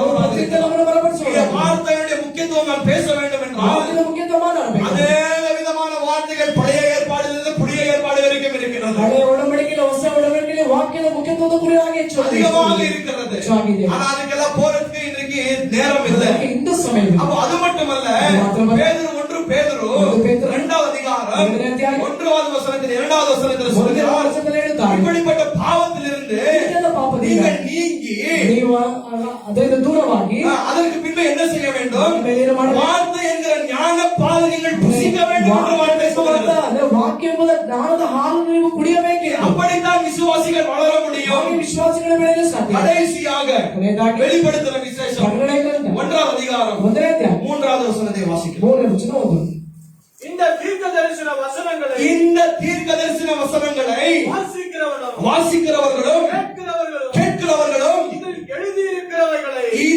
இதற்குள்ளாக எழுதியிருக்கிறவர்களை கை கொள்ளுகிறவர்களும் பாக்கியவான்கள். காலம் சமீபமாக இருக்கிறது. உங்களுக்கு ஆசீர்வாதம் வேணுமா? ನಿಮಗೆ ಆಶೀರ್ವಾದ ಬೇಕಾ? ஆசீர்வாதம் வேணுமா? ಆಶೀರ್ವಾದ ಬೇಕಾ? வேணுமா வேணாமா? ಬೇಕಾ ಬೇಡವಾ? வேணுமா வேணாமா? ಬೇಕಾ ಬೇಡವಾ? ஆசீர்வாதம் வேணுமா? ஆசீர்வாத இந்த உலகத்துல சந்தோஷமா இருக்கணுமா? ಸಂತೋಷವಾಗಿ சந்தோஷம் ஐஸ்வர்யம் புகழ் பெருமை அப்படி இல்லப்பா. ಸಂತೋಷ ಅಂದ್ರೆ ಐಶ್ವರ್ಯ ಹೆಮ್ಮೆ ಪದವಿ அதெல்லாம் இல்லைன்னா ஒரு சமாதானம் சந்தோஷம் நமக்குள்ள ಅದೆಲ್ಲ ಇಲ್ಲದೆ ಹೋದರೂ ಒಂದು ಸಂತೋಷ ಸಮಾಧಾನ ನಮ್ಮಲ್ಲಿರುತ್ತೆ. அது நம்மளுக்கு தேவையா? ಅದೇ ನಮಗೆ ಬೇಕು. வார்த்தையை வாசி, ವಾಕ್ಯವನ್ನು வார்த்தையை தியானி. ವಾಕ್ಯವನ್ನು ಧ್ಯಾನಿಸಿ. வார்த்தை என்ன சொல்லுது? ವಾಕ್ಯ ಹೇಳುತ್ತದೆ, இந்த வார்த்தையை கேட்கிறவர்கள், ಕೇಳುವವರು, தியானிக்கிறவர்கள், ಧ್ಯಾನಿಸುವವರು, அந்த வார்த்தையின் பிரகாரமே நடக்கிறவர்கள் ಪ್ರಕಾರ ನಡೆಯುವವರು பாக்கியவான்கள். ಭಾಗ್ಯವಂತರು. காலம் சமீபமாக இருக்கிறது. ಕಾಲವು ಸಮೀಪ. அப்ப தேவனுடைய வார்த்தை என்பது ದೇವರ ವಾಕ್ಯ ஒரு கிறிஸ்தவனுடைய வாழ்க்கையில ಕ್ರೈಸ್ತ ಜೀವಿತದಲ್ಲಿ முக்கியமான காரியமாக இருக்கிறது. ಮುಖ್ಯವಾದ இந்த ಕಾರ್ಯವಾಗಿದೆ. வார்த்தை நாங்கள் நேசிக்கக்கூடிய பிள்ளைகளாக இருக்க வேண்டும். ವಾಕ್ಯವನ್ನು ಪ್ರೀತಿಸುವ இந்த ಮಕ್ಕಳಾಗಿದೆ. வார்த்தைக்காக நம்முடைய ஜீவனை நாங்கள் கொடுக்க ஆயத்தமாக இருக்க வேண்டும். ವಾಕ್ಯಕ್ಕಾಗಿ ನಮ್ಮ ಜೀವನ ಕೊಡುವುದು ನಾವು ಸಿದ್ಧರಾಗಿರಬೇಕು. இல்லையா? யூதா என்ன சொல்லுகிறார்? யூதா உங்களுக்கு ஒரு விசை ஒப்புப்பட்ட விசுவாசத்திற்காக ಒಂದು ಸಾರಿ ಒಪ್ಪಿಸಲ್ಪಟ್ಟಂತ ವಿಶ್ವಾಸ, நீங்கள் தைரியமாய் போராடுங்கள். ನೀವು ಧೈರ್ಯವಾಗಿ ಹೋರಾಡಿ. நீங்கள் என்ன செய்ய வேண்டும்? ಏನು ಮಾಡಬೇಕು? சத்தியத்திற்காக போராட வேண்டும். ಸತ್ಯಕ್ಕಾಗಿ ಹೋರಾಡಬೇಕು. எங்க தீய காரியங்கள் வருகிறதோ, ನಾವು ಎಲ್ಲಿ கெட்ட போதனைகள், கெட்ட காரியங்கள் வருகிறதோ, ಎಲ್ಲಿ ಕೆಟ್ಟ ಉಪದೇಶಗಳು ಬರ್ತದೋ அதற்கு விரோதமாய் நாங்கள் நிற்க ಅದಕ್ಕೆ வேண்டும். ವಿರೋಧವಾಗಿ ನಾವು ನಿಲ್ಲಬೇಕು. ஏனென்றால் ஆண்டவர் இந்த சத்திய வார்த்தைகளை நம்மிடத்திலே கொடுத்திருக்கிறார். ಯಾಕಂದ್ರೆ ದೇವರ ಸತ್ಯ ವಾಕ್ಯವನ್ನು ನಮಗೆ அது ಕೊಟ್ಟಿದ್ದಾನೆ. மட்டுமல்ல, இயேசு என்ன ಅದು சொல்லியிருக்கிறார்? ಮಾತ್ರವಲ್ಲ, ಯೇಸು சத்தியத்தை அறிவீர்கள், ಸತ್ಯವನ್ನು ತಿಳಿಯಿರಿ.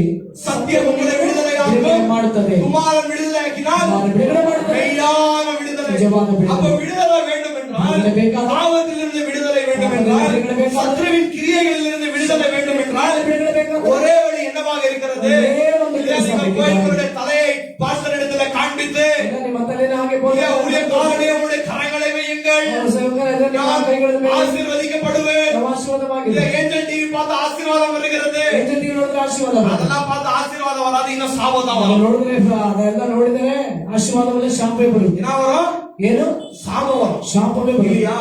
அப்ப வார்த்தை இங்க இருக்கிறது. ವಾಕ್ಯ ಇದೆ. வார்த்தை என்ன செய்யணும்? வாக்கியம் அதிகமாக வாசிக்கணும். ಹೆಚ್ಚಾಗಿ ಓದಿರಿ. வார்த்தையின் பிரகாரமாய் நடக்க வேண்டும். ಪ್ರಕಾರವಾಗಿ சத்தியத்தை அறிவீர்கள், ಸತ್ಯವನ್ನು ತಿಳಿಯಿರಿ. சத்தியம் உங்களை விடுதலையாக்கும், ಬಿಡುಗಡೆ ಮಾಡುತ್ತದೆ. குமாரன் விடுதலையாக்கும், ಕುಮಾರನು ಬಿಡುಗಡೆ ಮಾಡುತ್ತದೆ. மெய்யான விடுதலை. ನಿಜವಾದ ಬಿಡುಗಡೆ. இயேசு நம்மளை எப்படி விடுதலையாக்குகிறார்? ಯೇಸು ಹೇಗೆ ಬಿಡುಗಡೆ ಮಾಡುತ್ತಾರೆ? அவருடைய ತನ್ನ ವಾಕ್ಯದ ಮೂಲಕ. வார்த்தையை கொண்டு. ವಾಕ್ಯದ ಮೂಲಕ. ஆண்டவர் நம்மளை எப்படி பரிசுத்தப்படுத்துகிறார்? ಹೇಗೆ ಪರಿಶುದ್ಧಪಡಿಸುತ್ತಾರೆ? ஆண்டவரே பரிசுத்தப்படுத்தும் பரிசுத்தப்படுத்தும் என்று ஜெபித்தா போதுமா? ಹಾಗೆ ಬರೀ ಪರಿಶುದ್ಧಪಡಿಸಿದ ಪ್ರಾರ್ಥಿಸಿದರೆ ಸಾಕು. ஒரு இடத்துல ஆண்டவரே பரிசுத்தப்படுத்தும் என்று ஜெபிக்க ಬೇರೆ வேண்டும். ಒಂದು ಪಕ್ಕ ಪರಿಶುದ್ಧಪಡಿಸಬೇಕು. இன்னொரு இடத்துல ஆண்டவரே பரிசுத்தப்படுகிற வார்த்தையை வாசிக்க வேண்டும். ಪರಿಶುದ್ಧಪಡಿಸುವ ವಾಕ್ಯ ಓದಬೇಕು. புரியுதா? ತಿಳಿತಾ? புரியுதா?